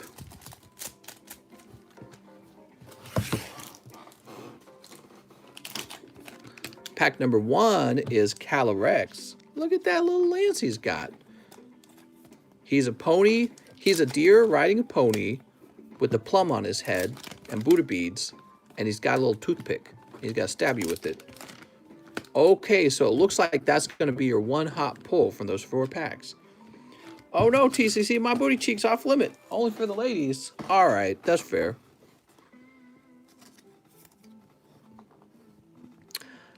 You're going to be in the e-box. How much would you say you open for yourself when a new set comes out? Oh, when a new set comes out, that's a good question. Excuse me. No, that's different. Not much, actually, to tell you the truth. I don't open very much. Like Battle Styles, how much Battle Styles did I open? Not very much. I have like a huge pile of cards that need to be sent off to grade. So I'm really low on cards that need to be sent off to grade. Okay, there's Dustin, David, Dontrell, Daniel. I should show you sometime. I have a big box of cards that need to be graded. So I think when that box got low, maybe I would just start cracking boxes. But you know, I think I'm also curious, like you guys are, what's in the 25th anniversary set. Mr. Edgar, I have to be very careful when it comes to opening up cards because I open up cards pretty much every day, almost every day on TikTok. So instead of, you know, a lot of you guys will pop in here on your weekend, maybe like Friday, and you'll open up. Wait, was that correct? Maybe I did have his. Hold on. Was that his bag? Sometimes you guys will pop in a day or two, you open up some cards, or maybe you'll open up cards every day for like a week. For me, I've been doing this for 2 years. Yeah, it is a different person. Okay. For me, I've been opening up cards for 2 years, and it's almost every day. And I do it on TikTok. And when you add that up, it becomes a huge amount of cards. So what I don't really do anymore, I don't like, when a new set comes out, I don't go like crazy monkey on it or anything because I know over time I'll end up opening lots of them anyways for myself. Jacob Ortego says, one more darkness. All right. And which set I open is kind of irrelevant to me. I just open up whatever I think will be entertaining. Usually I try to open something that has a story to it. You know, like I can teach people something about it, or I'll talk about its value. Like, oh, this one's changing in price a lot, or I really like the particular Pokemon in this set. So something I can talk about is usually what I open. And sometimes it's not a good idea to make content of the latest set because there's so many other people making that exact same content. So there you go, Mr. Jacob Ortega. So I'll do something a little stranger like, oh, tag team, you know what I mean? Because not a lot of people are opening up lots of tag team. And then I'll have to send off some tag team to grade, and I just have a big backlog of cards to grade. So there's just no rush to open. All right, Jacob Ortega. Guys, I'm going to call no more orders at this point. We're at 200 minutes, and I'd like to wrap up. But I can see we have another order. So let me find out what that is. Yeah, we're going to wrap up. Mister, why do you post on TikTok, not YouTube? Well, because over here on YouTube, we have our nightly stream. So we actually post an enormous amount of content on YouTube because we're live every single night. And so I post a little on TikTok. So I'm reaching out to 2 platforms. Okay, so after Jacob, we had Estuardo, who says, one more Ultra. Sounds good, mister. I was going to put one more, mister, but that's okay. Go ahead, Mr. Raphael. You can put in one more.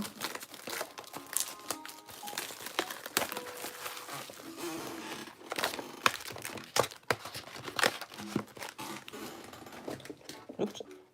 All right. 1 pack for Mr. Estuardo. Let me get off my leg.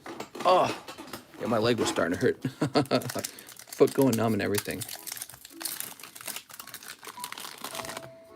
And we've got Eevee.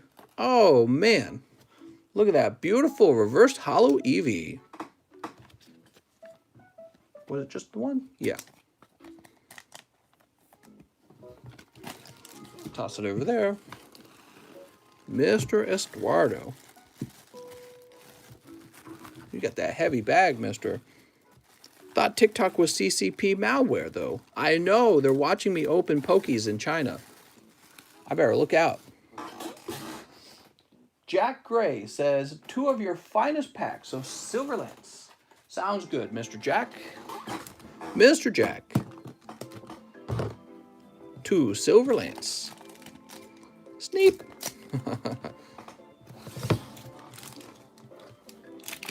Pack number 1. Oh, secret rare Volcanion. Congratulations on that. And pack number 2 is also a hit. That's Sandaconda V. All right. Congratulations, Mr. Jack Gray.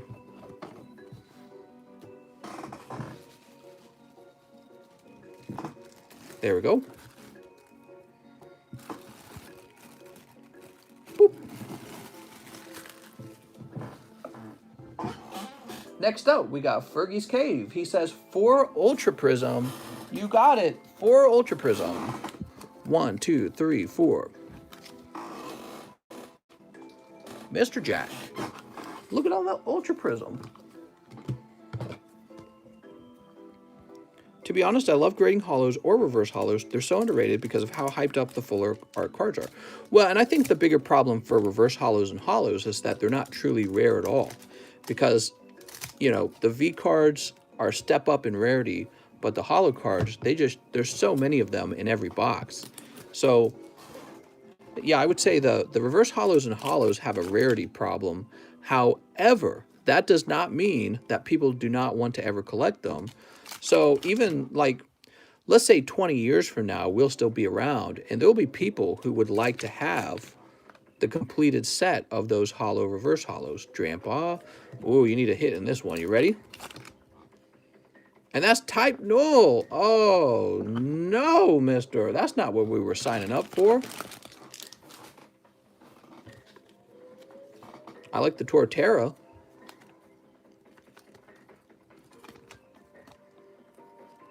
I'm shocked, TCC, I'm going to be awake for one of your giveaways in a long time. That's right. Whoa, whoa, whoa. That's for Fergie's Cave. I'm sorry, I grabbed the wrong bag there. Jeff Leon. Fergie's Cave. I'm sorry, Fergie. I tell you what, Fergie. Let's get you a bonus booster pack from Keith Craver's box down here. You ready? He says keep them. All right, I'll keep these, and we'll get you this bonus pack. Are you ready?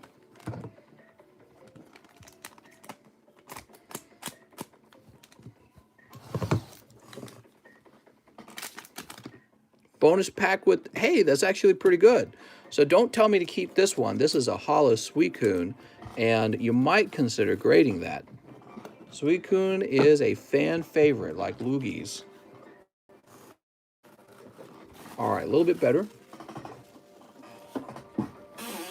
Now, I believe we're expecting an order from Mr. Raphael.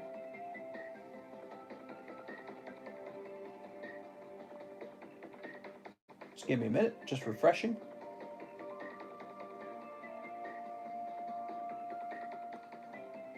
Well, I'm not seeing it. Woo! What a night, what a night. I tell you what, while we wait for that order to come in, let's do our giveaway. So I'm over at the daily giveaway channel. I'm going to go ahead and unlock the giveaway channel. Boop. So you should be able to guess between 1 and 100. Remember, you only get one guess.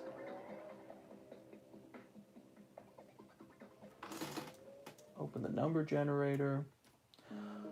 Another successful night. Why does PayPal do this to me, says Raphael. You having trouble with the PayPals? PayPal's just trying to fight with you. Fight me. PayPal's on its grill time, mister. That time of the month. You know what I'd really like to do? I'd love to pull one of these Yu-Gi-Oh! Ghost Rares.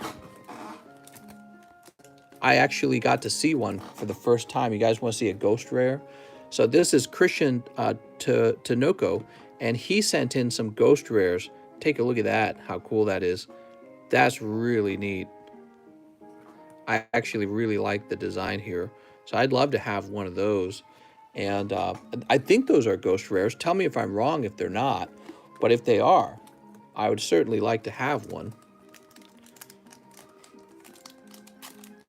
Giveaway channel on Discord, not here. That's right. Okay, let's go ahead and snip the top. This will be a Ghost Rare. I'm summoning the Ghost Rare right now. Metal Foes. Looks like it's not. Anything of interest, though? Not really. Okay. Okay, put that away. Yeah, I got to see a Ghost Rare for the first time, and I went, oh, damn. I got to have one of those. Can you get a Ghost Rare of the Dark Magician? That would be pretty wild. Ghost Rares are 1 in every 150 packs. Jack Gray was saying, I was thinking about going deep on your Ghost of the Past packs. I thought Ghost rates didn't exist. Titanic pulled the Ghost Rare Dark Magician. Nice. All right, I'm going to go ahead and lock up the daily giveaway channel now. And it's locked. And now we're going to see who pulls the hot ones. Mister. There's the number generator. Landing on 63. Next, we got to find out who guessed 63. Oops, sorry.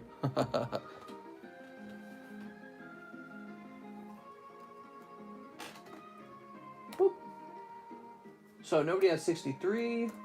Nobody has 62. 61. 60. 59. 58. 57. Jake Ortego has 57. Congratulations, Jake Ortego.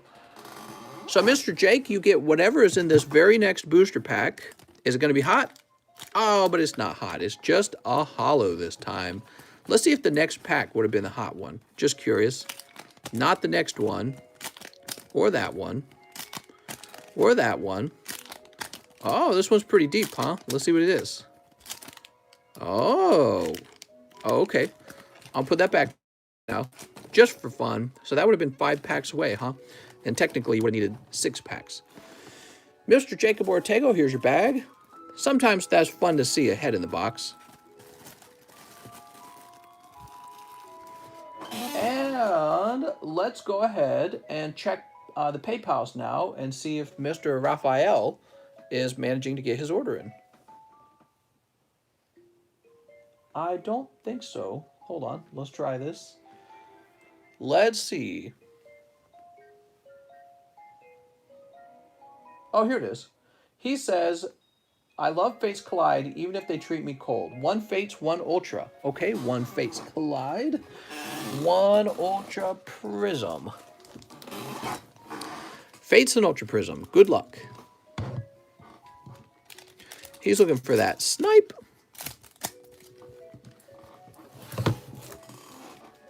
Good luck. Good luck. We've got Random Receiver. So that is a cold pack, unfortunately. And here's a Shuckle. Shuckle, obviously, is the best Pokemon. Ultra Prism, though, maybe? Oh, you got to pull in the Ultra Prism. Picking up Palkia Full Art. Congratulations, Mr. Raphael. Mr. Raphael, where will I find your bag? Here it is. Palkia GX. Wait a second. That's not Lily. That's not Cynthia. Oh, wait. We're going to toss this in, too. Now, you typically donate your holos. I'll go ahead and put those to the side. But you have to have those. The Shuckle's obviously worth like $100. More than the Palkia, honestly. So let's get that Shuckle in there. There we go. I'm so horny. He was saying I drink Shuckle juice. He was saying I drink Shuckle juice. It makes me so horny. All right. I'm horny. I want to thank you all for watching. If you haven't hit the subscribe button, I hope you'll consider it. We do some nice giveaways sometimes, especially recently. I've been a lot more generous. And I'll be happy to see you guys again. We go live every night. Sometimes we have a daytime stream. If you're having trouble keeping track of exactly when I go live, of course, you could hit the bell, and then YouTube would more likely give you a notification, right? So that would tell you exactly when I go live. Anyways, I had fun. I hope you guys did too. I'll see you guys.